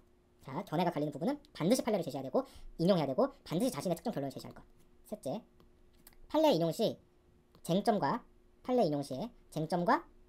판시 키워드는 반드시 적시하고 필요에 따라서 해당 판례가 무슨 사안이다. 뭐 에페트린은 빙초산을 혼합해서 이제 필로폰을 만들려던 사안이다. 그리고 그 사안 결과, 그러니까 그 위험성이 있다고 단정할 수 없다는 이유로 그 무죄 취지로 파기환송하였다. 뭐 이거는 이제 써도 되고 안 써도 되고 쓰면 좋고 쓰면 좋고인데 이 쟁점과 키워드는 판례 인용 시 반드시 들어가야 되는 겁니다. 그렇죠? 첫 번째, 배점에 따라 논증 분량을 정할 것. 둘째, 견해가 갈리는 부분은 반드시 판례를 인용하되 반드시 자신의 특정 결론도 제시할 것. 그리고 판례를 인용 시에 쟁점과 판시 키워드는 반드시 적시할 것. 다시 문제 사안으로 돌아오겠습니다. 자, 문제 보시면 이게 당시 금고안에는 아무것도 없었다. 위험성이 있다고 보시면 갑은 특수절도의 불능미수에 일단 해당합니다. 그리고 형법 25조 아까 25조 26조 27조 맞죠? 25조 장애미수 26조 중지미수 27조 불능미수. 자, 25조 장애미수 사유가 있더라도 27조에 불능미수 사유가 있으면 불능미수가 적용됩니다. 그것도 아까 말씀드렸죠. 25조가 일반 조항이기 때문에 그래요. 장애미수가 일반 조항이라 그렇습니다. 자, 갑이 지금 특수절도에 불능미수 위험성이 있다고 지금 검토를 한 겁니다. 특수절도의 불능미수 상태에서 체포 면탈 목적으로 폭행을 했다. 이를 폭행했죠? 그러니까 요거 뭐예요? 절도가 이제 체포 면탈 목적으로 폭행한 거 뭡니까? 준강도죠, 준강도. 형법 335조. 그러니까 중강도 뭐 모르실 수도 있으니까 보죠. 뭐 이거는 뭐, 모르는 건 뭐 부끄러운 게 아니에요. 모를 수 있죠. 모를 수 있습니다. 저도 공부 처음 할 때 중강도 몰랐어요. 태어나면서 중강도 알고 있는 사람 어디 있겠습니까? 자, 절도가 주체가 누구예요? 절도가 체포를 면탈하려고 절도가 발견돼서 잡힐 것 같으니까 그걸 피하려고 폭행 협박을 한 거는 그 폭행 협박에서 물건 뺏으려고 한 거나 물건 훔치려다가 폭행 협박을 한 거나 결국은 마찬가지잖아요. 그래서 강도에 준한다고 해서 준강도입니다. 그래서 333조 및 334조의 예에 따른다는 데 있죠. 그러니까 333조가 이제 강도죠. 그러니까 강도의 예에 따른다는 그러니까 네, 그래서 준강도에 해당되는데 이제 준강도 중에서 준강도의 기수냐, 준강도의 기수냐, 미수냐 또 이제 죄책이 다른 거기 때문에 이것도 이제 언급을 해줘야 되겠죠. 그러니까 준강도의 기수 미수, 준강도의 기수 미수인지는 이제 폭행 협박이 아니라 절취행위가 기수면 절취행위 기준합니다. 그러니까 폭행 협박이 기수냐를 가지고 중강도의 기수 미수를 나누지 않고 절도를 기수냐 절도를 미수냐에 따라서 중강도의 기수 미수를 나누는 거예요. 그러니까 절도를 기수면 중강도 기수, 절도가 훔치지 못했으면 이제 중강도 미수가 되는 것인데 요게 뭐 아주 이 문제에서 주된 논점은 아니기 때문에 이거는 뭐 이따 뒤에 설명을 제가 계속 해드릴 텐데 그걸 보시면 이제 아실 거예요. 근데 이 단계에서는 이게 중요 논점인지 아닌지를 이제 판단하기 힘들잖아요. 그래서 이제 가볍게 여기서 이제 언급을 하고 가는 겁니다. 중강도의 기수 미수인지는 그 기수냐 중강도의 미수냐 이 부분 죄책 검토할 때는 폭행 협박이 아니라 절취행위를 기준으로 기수 미수를 판단하는 게 판례고 그게 타당하다 이렇게 한 줄 정도로 처리를 해서 일단 특수강도의 그 준강도 미수 특수강도에 해당하는 준강도의 미수에 해당된다고 이제 여기서까지 결론 내리면 됩니다. 조문 보시면 334조 그러니까 이제 342조 일단 342조 미수범 그쵸? 342조 보시면 자 여기 미수범 처벌한다. 그래서 335조의 미수범 처벌한다. 준강도의 미수범 처벌한다. 그 준강도의 미수범 처벌하고 중강도의 미수냐 기수냐 이거는 절도가 기수면 중강도의 기수, 절도가 미수면 중강도의 미수인데 못 훔쳤잖아요. 그러니까 중강도의 미수인 거죠. 그러니까 어떤 중강도냐? 특수강도의 중강도란 겁니다. 그래서 334조, 335조, 342조 이 미수범 이것이 다 적용이 되는 거죠. 이해되시죠? 그러니까 그 요지는 뭐냐면 요지는 특수강도의 중강도 미수에 해당되는 것을 우리가 본 겁니다. 여기까지. 그쵸? 특수강도의 중강도 미수. 그 다음으로는 이제 2주간 치료가 필요한 비강출혈상을 입었다는 게 이게 상해 아까 메모할 때 상해냐 물음표를 했었죠? 갑한테 이제 상해 물음표 했고 그게 병한테 귀속되느냐 화살표를 메모장에 표시했다는 거 기억하실 겁니다. 그러니까 특수강도의 중강도 미수 상황에서 얘가 2주간 비강출혈상을 가하게 됐는데 이게 상해에 해당되니까 문제 된다는 거예요. 만약에 상해에 해당되면 자 중강도 미수 특수강도의 중강도 미수가 상해에 해당된다면 뭐예요? 중강도 상해 또는 중강도 치상이 되지만 상해에 해당되지 않으면 중강도 미수에서 끝나니까 죄책이 달라지잖아요. 그러니까 검토를 해야 되는 겁니다. 그리고 비강출혈 잘 아시나? 여러분들 뭐 파이터시면 잘 아실 텐데 비강출혈이 뭐냐면요. 그러니까 비강에 피가 났다는 거잖아요. 그러니까 이게 코피가 났다는 거거든요. 그러니까 그리고 전치 2주다. 자, 전치 2주면 가장 경미한 정도라고 보시면 됩니다. 왜냐면 병원에서 전치 1주 있지 않나요? 병원에서 진단서 끊어줄 때 전치 1주 이렇게는 안 끊어주거든요. 전치 1주라는 것은 그냥 없는 개념이라 생각하시면 됩니다. 그러니까 가장 약한 게 전치 2주부터예요. 전치 2주, 3주, 물론 전치 3주는 케이스 바이 케이스로 좀 이렇게 어느 정도 상해가 있는 경우도 있는데 전치 2주는 하여튼 우리가 생각할 수 있는 가장 약한 단계에서 진단서 끊어주는 게 전치 2주라고요. 그러니까 이제 이게 상해에 해당되는지가 문제되는데 상해에 해당되는 이유는 중강도의 미수이고 이게 상해에 해당되는 중강도 상해가 되기 때문에 그렇게 되는 거예요. 그러니까 이게 상해에 이제 문제가 되는데 판례는 상해 여부 판단은 이제 생리적 기능이 훼손됐느냐, 생리적 기능이 훼손되었으면 상해고 생리적 기능이 훼손이 안 됐으면 이제 상해가 아니다라고 이제 판단을 한다는 거죠. 그러니까 특별한 이견 없으시면 이런 기준 자체는 그냥 판례처럼 보시면 됩니다. 그리고 아까 앞서 언급한 것처럼 판례를 아주 간단하게 이용하실 때는 상해 여부 판단은 뭐 생리적 기능이 훼손되는지를 기준으로 판단한다. 괄호 열고 판례 괄호 닫고 이 정도로 쓰시면 된다는 거예요. 그리고 이 전치 2주의 비강출혈상, 그러니까 전치 2주의 코피 이것도 생리적 기능을 훼손한 것이므로 상해로 보아야 한다라고 쓰시든 이 정도로는 그렇게 볼 수 없으므로 상해가 아니라고 쓰시든 뭐 그 어느 거는 이제 합리적인 견해기만 하면 이걸 상해로 봤냐 뭐 상해로 보지 않았냐 이거 가지고 뭐 나는 이걸 상해로 안 봤기 때문에 떨어지고 상해로 봤기 때문에 붙고 이런 거 전혀 없습니다. 합리적인 견해기만 하면 그 자체는 어느 걸 택하든 상관이 없어요. 아니 내가 보기엔 전치 2주 비강출혈 이거는 상해가 아니라고 보는 사람도 있을 것이고 그거는 왜 상해가 아니야 이것도 최소한의 생리적 기능 훼손한 거니까 상해로 봐야 돼 이런 사람 다 있을 수 있잖아요. 뭐 누가 맞고 누가 틀린 거 어디 있어. 이거는 결국은 관점의 문제이고 정도의 문제인 건데 다만 주의하실 게 이 쟁점에서 그 전치 2주의 그 비강출혈상 이 쟁점에서 그 상해 진단서의 증명력에 관한 판례를 길게 쓰면 안 된다는 겁니다. 잘 아시다시피 모르실 수도 있고 모르는 건 부끄러운 게 아니에요. 모르는 걸 모른다는 것이 부끄러운 것이죠. 자 아시다시피 이제 대법원은 판례는 그 요추부 염좌 그 전치 2주 상해 진단서가 제출된 사례에서 만약에 진단서 발급 경우에 비추어서 좀 그 진단서의 진정성을 좀 의심할 사정이 있다면 그 진단서를 가지고 상해를 인정하는 것에는 신중해야 한다라고 하면서 상해 부분을 무죄 취지로 판결한 사례가 있거든요. 아마 답안 작성하시면서 전치 2주 상해를 보고 그 판례 사안이 문제로 나왔구나 내가 방금 시험 보기 직전에 공부한 거다 하면서 뭐 이런 이 판례를 막 원용하면서 이 정도로 상해 안 된다 이렇게 하신 분이 있을 수도 있어요. 근데 상당히 많은 분들이 그런 실수를 저지릅니다. 그런 유의 실수를 저지릅니다. 근데 이번 문제 사안은 상해 진단서가 제출된 사안이 아니라, 자 문제 보세요. 사실은 알고 보니, 자 비강 출혈상을 입었다 이렇게 돼 있잖아요. 자 그쵸? 상해 진단서가 제출된 사안이 아니라 비강 출혈상을 입었다 이렇게 문제에서 명확히 제시하고 있기 때문에 상해 진단서의 증명력 풀이랑은 무관합니다. 그 해당 대법원 판례를 길게 막 쓰는 것은 무익적 또는 유해적 기재고요. 그냥 뭐 2주간의 치료가 필요한 전체 2주의 비강 출혈상 정도는 뭐 생리적 기능 훼손에 상해 해당된다고 한 줄을 넘겨 좋은 부분, 그걸로 뭐 생리적 기능 훼손에 해당되지 않아 상해 해당되지 않는다 뭐 이렇게 한 줄을 넘기는 정도의 이 분량이지, 그걸 뭐 막 판례를 해서 막 10줄까지 너무 오버했다. 한 3줄 이상 쓰실 필요 없다는 겁니다. 한 줄도 안 되게 넘겨올 정도의 아주 사소한 쟁점이라는 겁니다. 강약 조절에 신경 쓰라는 얘기예요. 0.5점짜리 쟁점을 10줄 써봤자 0.5점 아니면 0점 아니면 마이너스예요. 절대 0.5점 초과해서 점수를 받을 수가 없습니다. 그러니까 어쨌거나 갑은 형법 337조에 상해가 인정된다면 337조의 강도상해 또는 강도치상에 해당되는 거예요. 잘 따라오고 계신가요? 자, 이 방금까지의 요 얘기는 칠판이 더 필요하죠? 칠판이 더 필요합니다. 바보도 이해할 수 있게 아주 쉽게 설명하다 보니까 이제 칠판이 많이 필요합니다. 자, 특수강도의 중강도 미수 왜 미수냐? 저기 못 훔쳤잖아요. 특수강도의 중강도 미수인데 여기에 상해가 인정될 것인가? 그래, 상해 인정된다. 생리적 기능 훼손된다. 코피 이걸로. 그러면 이제 결국은 강도 상해가 되는 겁니다. 그쵸? 뭐 강도 치상이라고 볼 수도 있고요. 뭐 어쨌거나 상해를 하면 이제 상해 고의가 있다고 보면, 미필적 고의가 있다면 강도 상해고, 그걸로는 미필적 고의가 아니라 과실로 상해 입힌 거에 불과하면 강도 치상이라고 볼 텐데요. 어쨌거나 강도 상해가 인정된다고 봤을 때, 강도 치상이나 강도 상해는 이게 강도 상해가 결합범인 이상은 준강도가 미수라 할지라도 강도 상해의 미수법이 아니라 강도 상해의 기수가 된다는 점. 요거는 언급해줘야 됩니다. 길게 쓸 필요 없어요. 역시 한 줄 정도 줄 처리 언급하면 충분합니다. 이게 결국 아까 본 거에서 상해를 인정하지 않으면 중강도 미수냐 기수냐가 좀 의미 있는 쟁점이 될 수 있고, 상해에 해당된다고 보면 중강도가 기수든 중강도가 미수든 죄책 관련해서는 어차피 강도 상해가 되기 때문에 중강도 미수 기수가 큰 논점이 안 되는 거예요. 이해되시나요?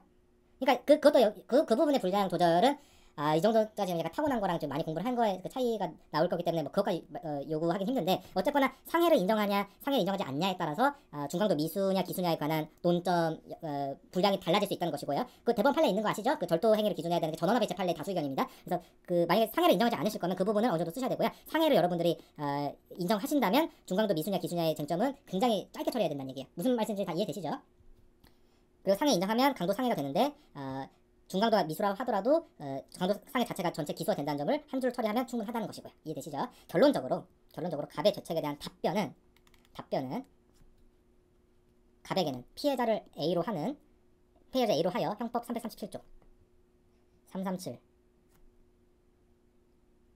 335조 중강도 334조 2항에 따른 강도상해죄가 성립했다. 자, 334조의 특수강도 성립하고 335조의 중강도 성립하고 337조의 강도상해 성립하고, 이 얘기가 아니고요. 337조의 강도상해가 성립하는 거죠. 근데 337조의 강도상해가 어떤 강도상해냐?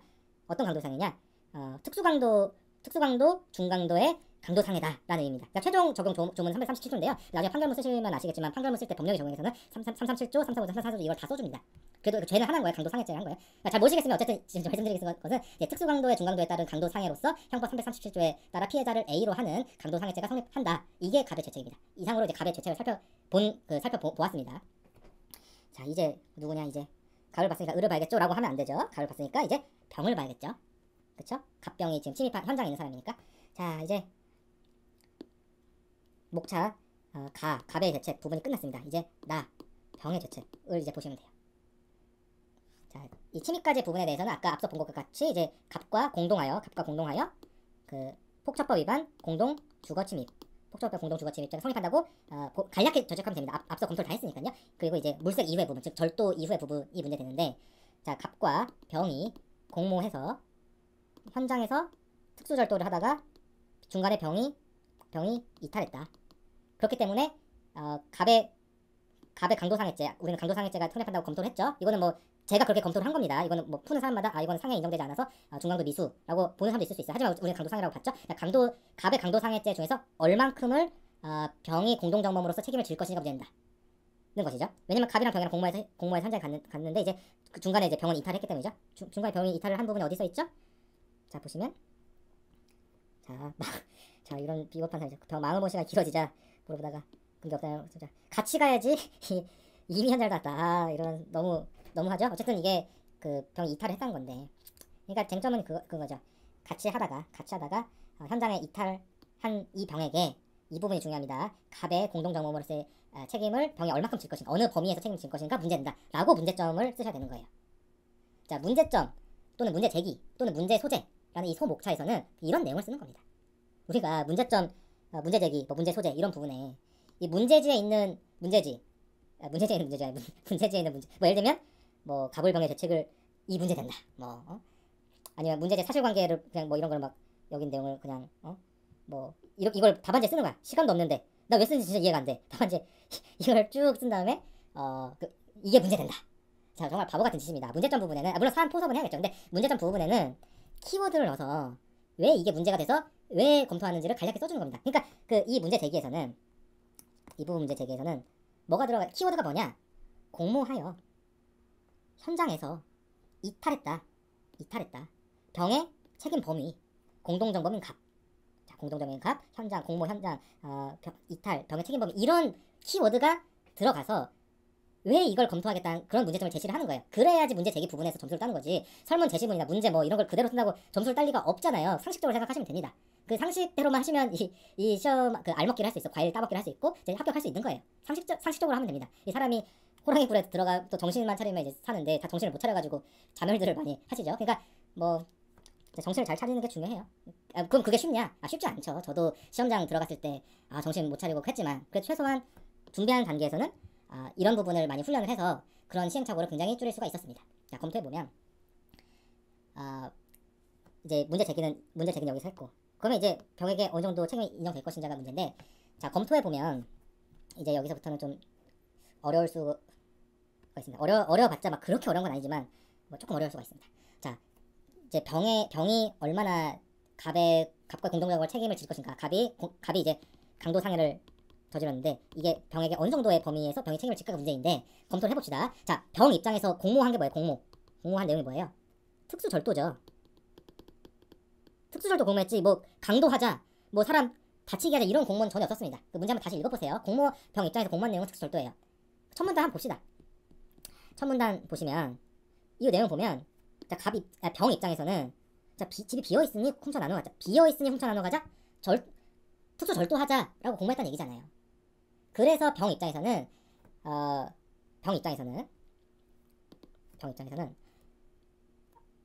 뭐 이렇게 갑이 이제 A를 A가 갑을 붙잡다, 외삼촌이 갑을 붙잡다가 이제 폭행을 즉 갑이 A를 폭행하는 외삼촌을 폭행하는 의뢰 외삼촌 폭행하거나 뭐 상해하는 상황을 예상하지 못했을 수가 있어요.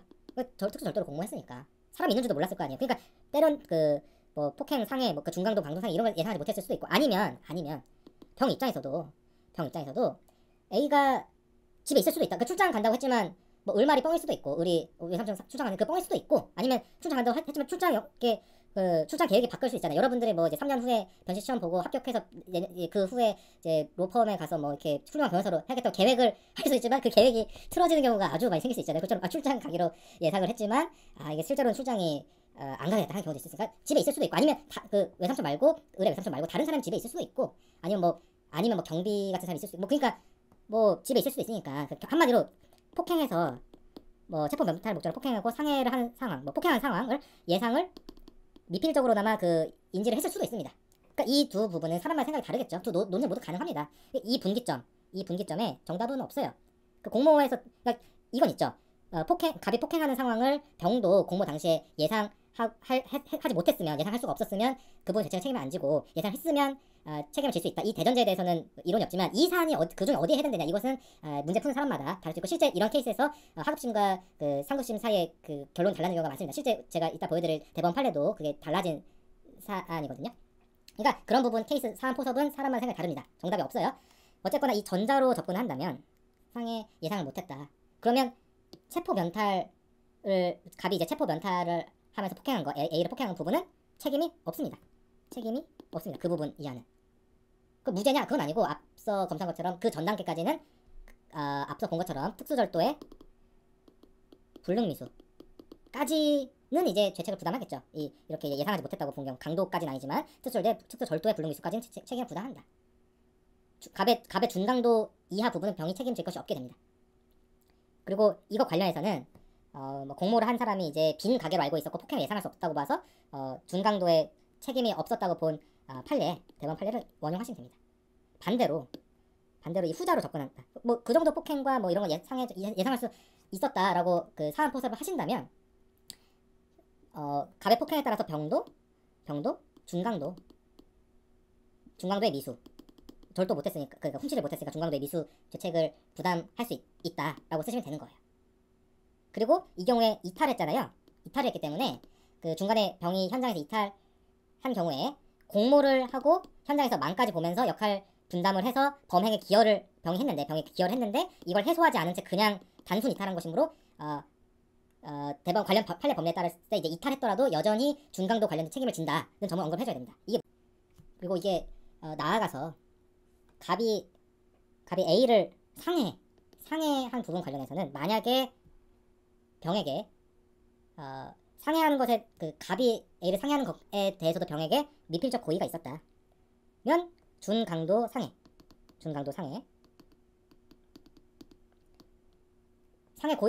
병은 이제 갑이 이렇게 상해하는 거에 대해서 고의는 없고 다만 예견 가능성이 있었다. 그러면 준강도 치상. 그리고 병에게는 이제 갑이 이제 갑이 A를 상해하는 거에 대해서 고의도 없고 과실도 없다. 그러니까 전혀 뭐 아무런 상해에 관한 책임이 없다고 하면 그러니까 준강도 미수까지 책임을 지게 되겠죠. 그 참고로 이제 판례 중에는 피해자가 집 안에 있었음을 예상을 할 수는 있었던 사안. 그러니까 이제 준강도까지는 이제 갑이 이제 준강도하는 것을 이제 병이 그것까지는 예상할 수 있던 사안. 집에 사람이 있는 걸 알았기 때문에 사람이 체포 면탈하다 폭행하는 것까지 예상할 수 있잖아요.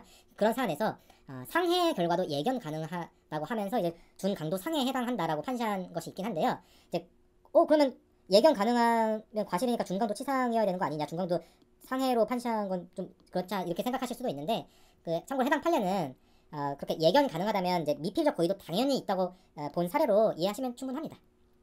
어쨌거나 이제 만약에 상해에 대해서 고의가 있으면 준강도 상해, 과실이 있으면 준강도 치상, 상해에 대해서 뭐 고의 과실이 없으면 준강도 미수로 이제 된다는 것이고요. 근데 그건 기본적으로 준강도에 해당될 때 얘기입니다. 그거는 기본적으로 갑이 폭행하는 상황에 대해서 병이 예상을 할 수 있었던 케이스에서 그렇다는 것이고요. 만약에 그게 아니라면 그게 폭행 상해를 예상할 수 없었다. 빈집으로만 알고 있었고 전혀 중강도 상을 예상할 수 없었다. 병 입장에서. 그러면 특수절도의 불능미수에서 이제 병은 끝나게 되는 것이죠.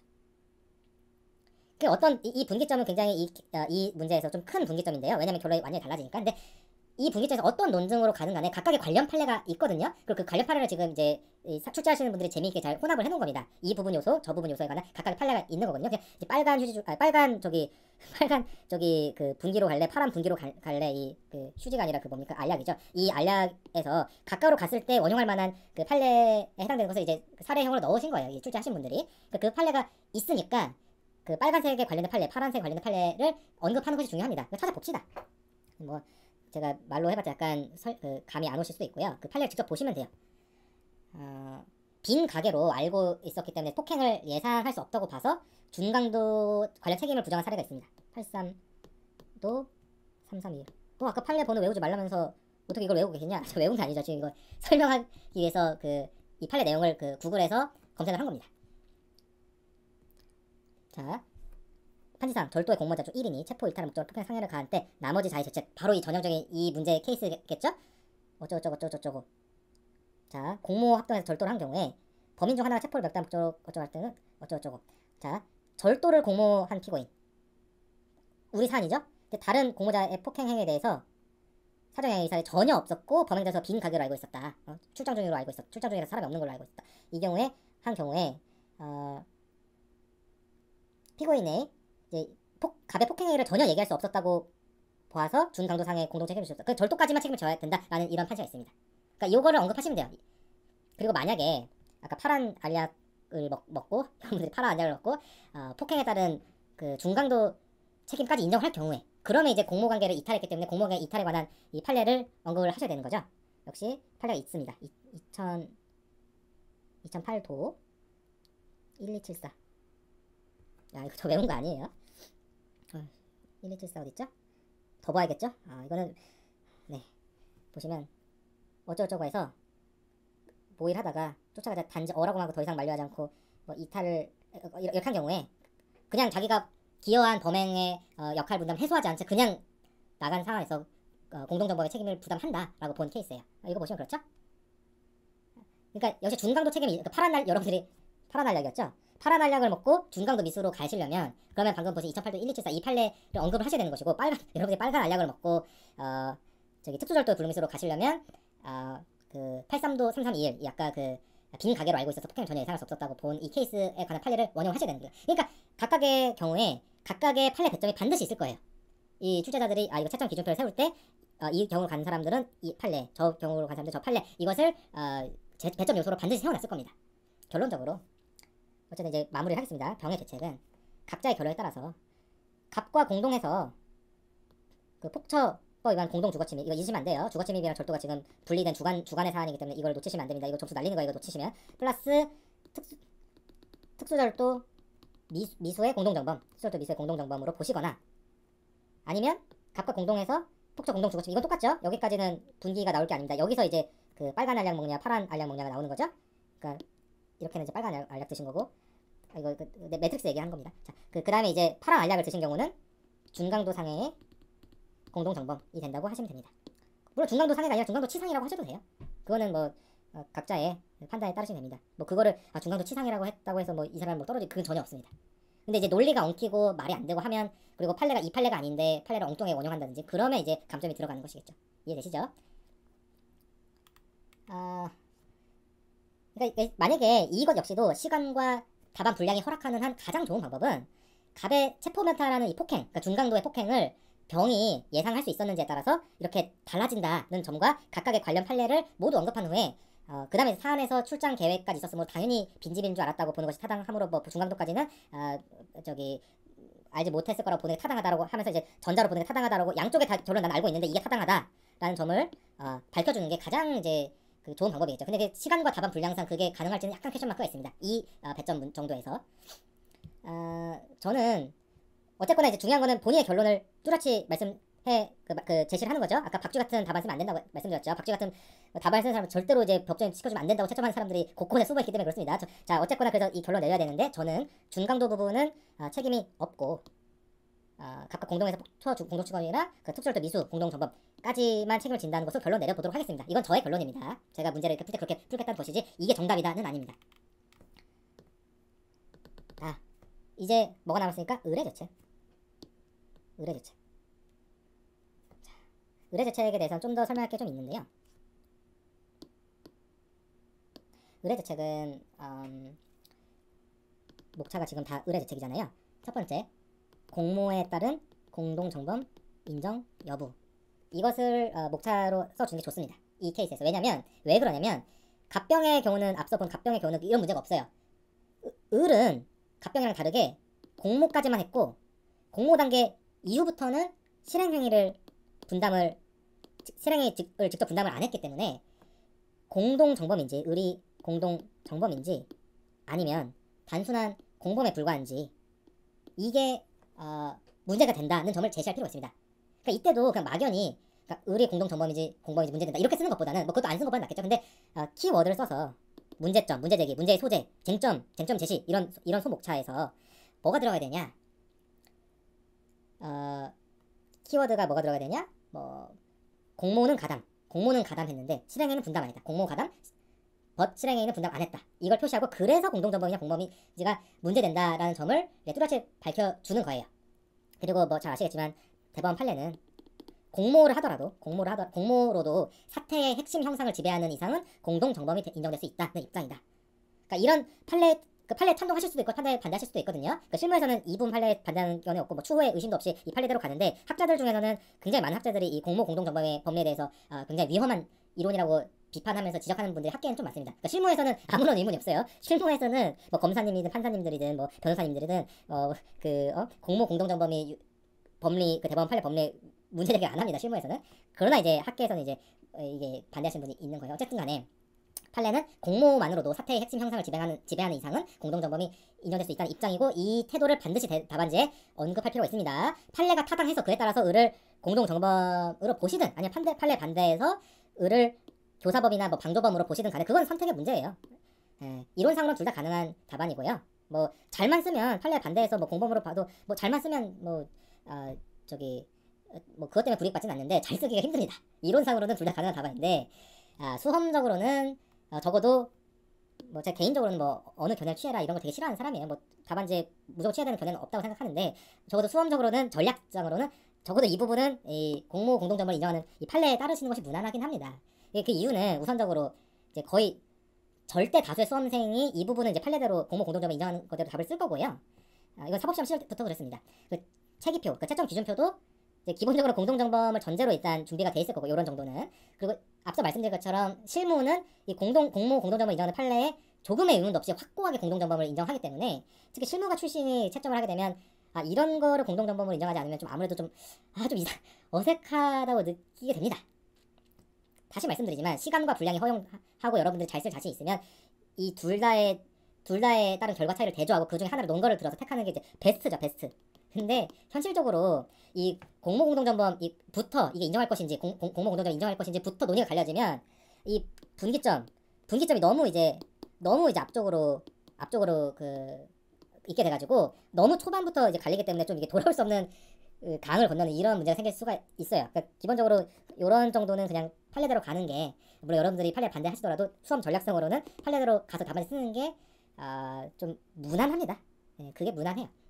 요컨대 답안지에서 공모만 하고 공모는 했는데 실행행위는 직접 분담하지 않은 점에서 공동정범으로 볼 수 있겠는지 공동정범을 볼 수 있겠는지가 문제된다는 점을 반드시 지적해야 되고 그리고 판례는 제가 반복해서 말씀드린 것은 지금 외우란 얘기예요. 제가 나중에 반복해서 생각할 시간 있을 것 같아요. 잘 없습니다. 자, 판례가 공모로도 사태의 핵심 형상을 지배하는 이상 공동정범이 인정될 수 있다는 입장이다 라는 것도 반드시 언급해야 되고 그리고 결론은 그냥 판례에 따라서 공모 공동정범을 인정하는 것을 강하게 권장합니다.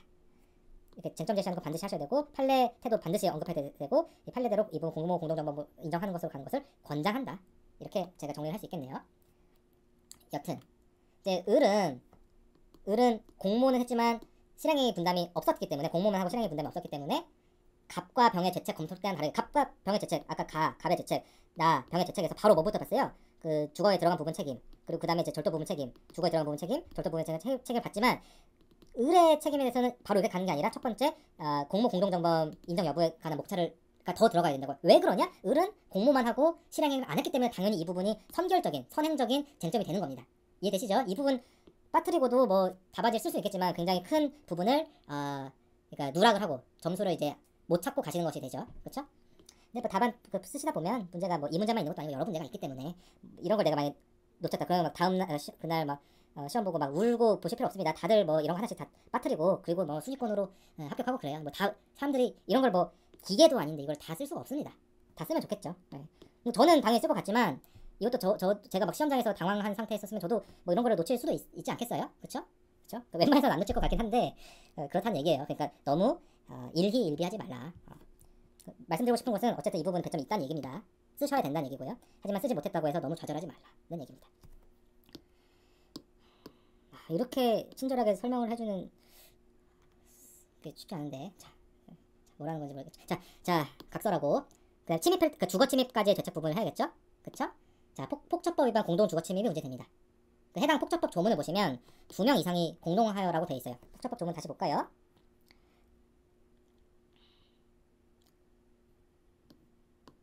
폭처법 2조 1항. 자, 2명 이상 공동해서 했죠? 그러니까 지금 을의 죄책 보고 있는 겁니다. 자, 지금 갑병은 지금 현장에 와 있는 양반들이고 을은 집에 있었죠. 집이니까 이제 현장에 없는 거죠. 이 경우에 을에게도 이제 이 죄가 성립하는지의 문제입니다. 앞서 공모 공동정범이 인정된다는 거는 예를 들어서 형법 319조의 주거침입 일반 주거침입죄 일반 주거침입죄에 있어서 갑병의 주거침입죄에 대해서 을도 공동정범이 될 수 있다라는 것이 아까 얘기한 공모 공동정범의 이론의 문제였어요. 근데 왜냐면 이게 형법 319조는 조문을 보시면 주거에 침입한 사람을 처벌하는 조항이기 때문에 이렇게 이제 공모 공동정보로 인정되면 이게 처벌이 된다고요. 근데 이제 문제는 폭처 2조 2의 폭처의 공동 주거침입니다. 폭처의 공동 주거침. 이거는 이 논의의 국면이 좀 달라지는 게 폭처 2조 2항은 방금 보신 것처럼 주거에 침입하여라고 돼 있지 않아요. 그냥 주거 침입과 당연히 구성 요건이 요소죠. 2인 이상의 공동하여란 말이 조문에 들어가 있습니다.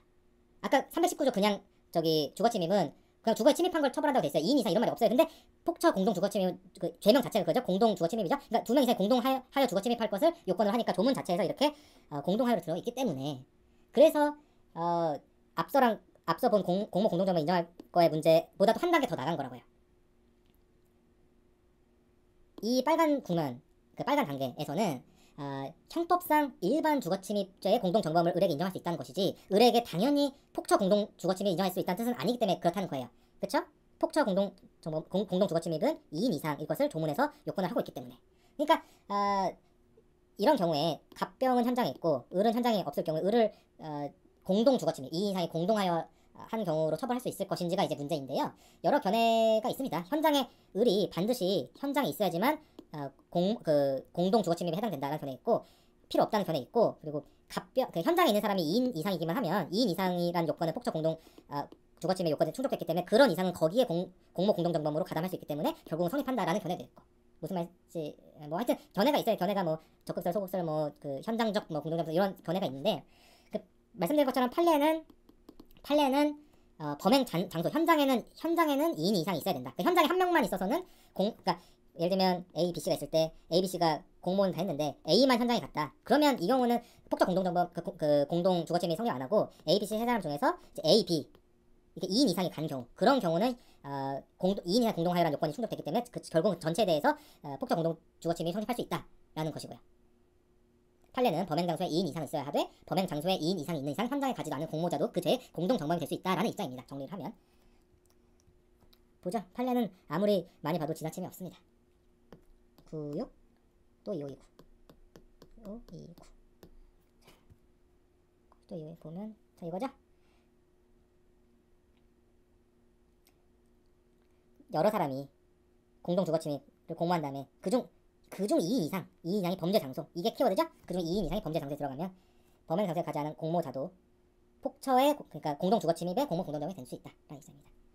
어쨌든 답안에 판례에 따르든 따르지 않든 그건 자유고요.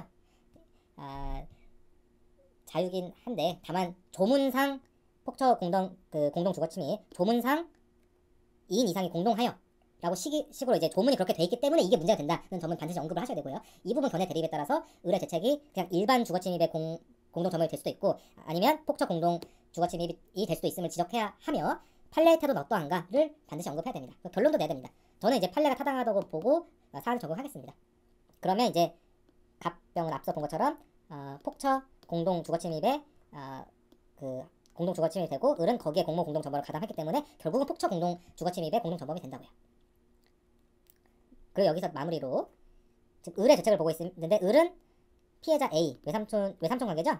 그쵸? 친척이죠? 그러니까 친족 관계에 있는데 주거침입죄 이건 친족상돌의 적용 대상이 아니라서 특별히 문제가 안 된다는 점도 분량상 필요해보면 쓰고 여의치 않으면 언급 안 해도 됩니다. 분량이 남아있으면 주거침입죄는 친족상돌의 대상이 아니기 때문에 이 부분 상관이 없다라는 점을 언급만 하면 되는 거예요. 요거를 막 한 3줄 이상 쓸 필요가 전혀 없고 한 0.7줄, 0.5줄 정도로 그냥 줄 처리하셔도 되고 안 써도 됩니다. 분량상 여의치 않을 경우는. 그 다음에 이제 물색 이후의 죄책. 그쵸? 물색 이후, 그 절도 이후 부분, 그 집에 들어가서 물색행위 이후의 부분에 대해서 죄책. 이 부분도 결국은 이제 특수절도가 문제되는데 특수절도도 아까 조문 보셨죠? 331조 2항 보시면 2인 이상이 합동하여로 했죠? 그러니까 역시 마찬가지의 쟁점이 있죠? 2인이 합동을 요건으로 하기 때문에 그렇기 때문에 을이 현장에 갔지 않은 일이 현장에 있지 않은 을이 이 특수절도가 될 수 있는 제가 문제된다는 점 지적해두고 앞서와 같은 이유로 특수절도의 미수의 공동 정범이 된다라고 간략히 밝혀주면 됩니다. 그리고 그 다음에 이제 앞서 그 병의 대책 검토할 때 본 것처럼 중강도 이하 부분, 즉 체포 면탈 목적의 폭행, 협박 부분에 대해서 책임이 있다 아니면 없다로 간략히 밝혀주면 됩니다. 저는 아까 병의 대책에서 결론 내린 것처럼 중강도 부분은 을에게는 책임이 없고, 그쵸? 그냥 갑병과 공동하여 특수절도 미수의 공동 정범이 된다라고 이제 결론 내리겠습니다.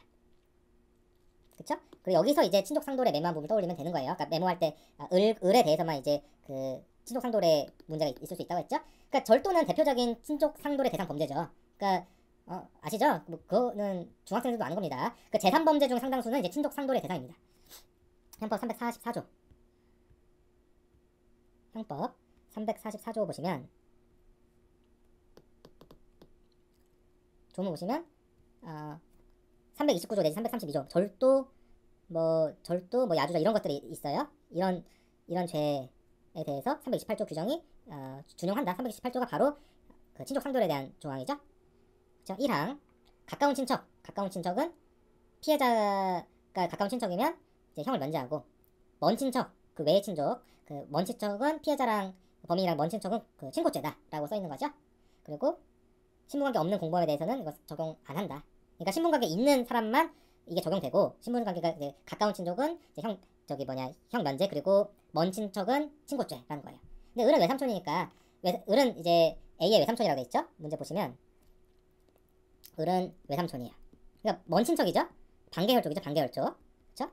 반계혈족은 이제 동거 하냐가 문제가 되죠. 아까 조문 보셨죠. 외삼촌이니까 이제 반계혈족입니다. 반계혈족이니까 동거하냐 동거하지 않냐가 중요하죠. 직계혈족 아니죠? 배우자 아니죠? 친족인데 동거하냐 동거하지 않냐에 따라 1항이나 2항이 달라지잖아요. 근데 이 문제 보시면 뭐라 써 있어요? 을은 자신이 거주하는 오피스텔에 남아있었고 라고 한 거에서 동거하지 않는다는 것을 우리가 알 수 있습니다. 답안에는 그것만 간략히 언급해주면 돼요. 그 사안에서 을과 그 반계혈족인 A는 서로 동거하지 않기 때문에 그래서 그 328조 2항 그러니까 원친, 먼 친척, 기타 친척에 해당되기 때문에 형 면제 대상이 아니다 이렇게 언급해주면 됩니다. 형 면제 대상이 아니므로 친고죄이기 때문에 이제 실체법상 죄책이 아니라 소송법상 소추 요건이잖아요. 고소가 있으면 처벌할 수 있고 고소가 없으면 처벌 못한다. 요거는 그 실체법상 범죄 성립의 문제가 아니라 소송법상 기소할 수 있냐 이 부분의 문제이기 때문에 죄책을 논한 문제에서는 형 면제 대상이 아니다를 확인한 이상은 추가로 더 검토할 실익은 없습니다. 그렇죠? 설상가상이라고 해야 되나? 뭐 거기에 하여튼 처벌을 원한다고 했기 때문에 결국은 뭐 처벌되는 것은 뭐 매한가지고요. 그러나 이게 그 문제가 되지 않는 것이고 이제 형 면제 대상이냐 그 친고죄 대상이냐는 검토를 해줘야 됩니다. 형 면제 대상의 경우는 죄책이 달라질 수 있으니까요. 답안지에는 동거하지 않는 그 원친에 해당되기 때문에 형 면제 대상이 아니다. 이 정도만 터치만 하면 됩니다. 이해되시죠? 그러니까 이 부분이 막 점수가 엄청 돼 있지는 않을 거예요. 언급을 하는 정도? 네. 그래서 어쨌거나 을의 죄책은 갑병과 공동해서 폭처법 위반 공동주거침입 플러스 특수절도 미수의 공동전범이 됩니다. 그래서 지금 아까 그 결론 갑의 죄책, 병의 죄책 다 을의 죄책인데요. 그러면 이제 마지막으로 검토 끝났다. 검토 끝났습니다. 근데 하나 더 할 수도 있죠. 뭘 할 수 있습니까? 결론을 넣을 수가 있습니다. 라항 결론. 역시 결론항을 둘지 아닐지. 그러니까 안 쓰는 것보다 당연히 쓰는 게 낫죠. 근데 역시 쓰는 것도 문제의 배점과 시간의 배분에 달려있는 문제입니다. 설명을 위해서 이 문제를 정리하는 의미에서 저는 한번 써보겠습니다. 다시 한번 이 대목에서 결론을 쓰시는 대목에서 문제를 확인할 필요가 있습니다. 무슨 문제? 묻는 게 뭐냐? 양과일과 관련해서 갑을병의 죄책을 논하시오. 여기에 맞게 풀었는지를 검산하는 거죠. 그래서 결론 갑 피해자를 A 외삼촌으로 하여 그 을의 외삼촌 피해자 A로 하여 형법 337조, 335조, 334조 2항에 따른 강도상해죄가 성립한다. 그리고 이제 병과 을은 아까 검토해서 결론이 같았죠? 그러니까 논증은 병과 을은 달라집니다. 왜냐면 을은 공모만 하고 범죄 그 실행 현장에 가지 않은 사람이기 때문에 검토는 다르지만 아까 결론이 같았죠? 그러니까 병과 을은 갑과 공동하여 피해자를 A로 하는 폭처 2조 2항 1호의 폭처법 위반 공동주거침입 그리고 형법 342조 331조 2항의 특수절도의 미수범의 공동정범 이 성립한다라고 하면 됩니다. 병과 을은 결론이 같았죠? 자, 이렇게 정리해주면 됩니다. 이제 제1문의 양과로 1의 2번 문제를 보도록 하겠습니다.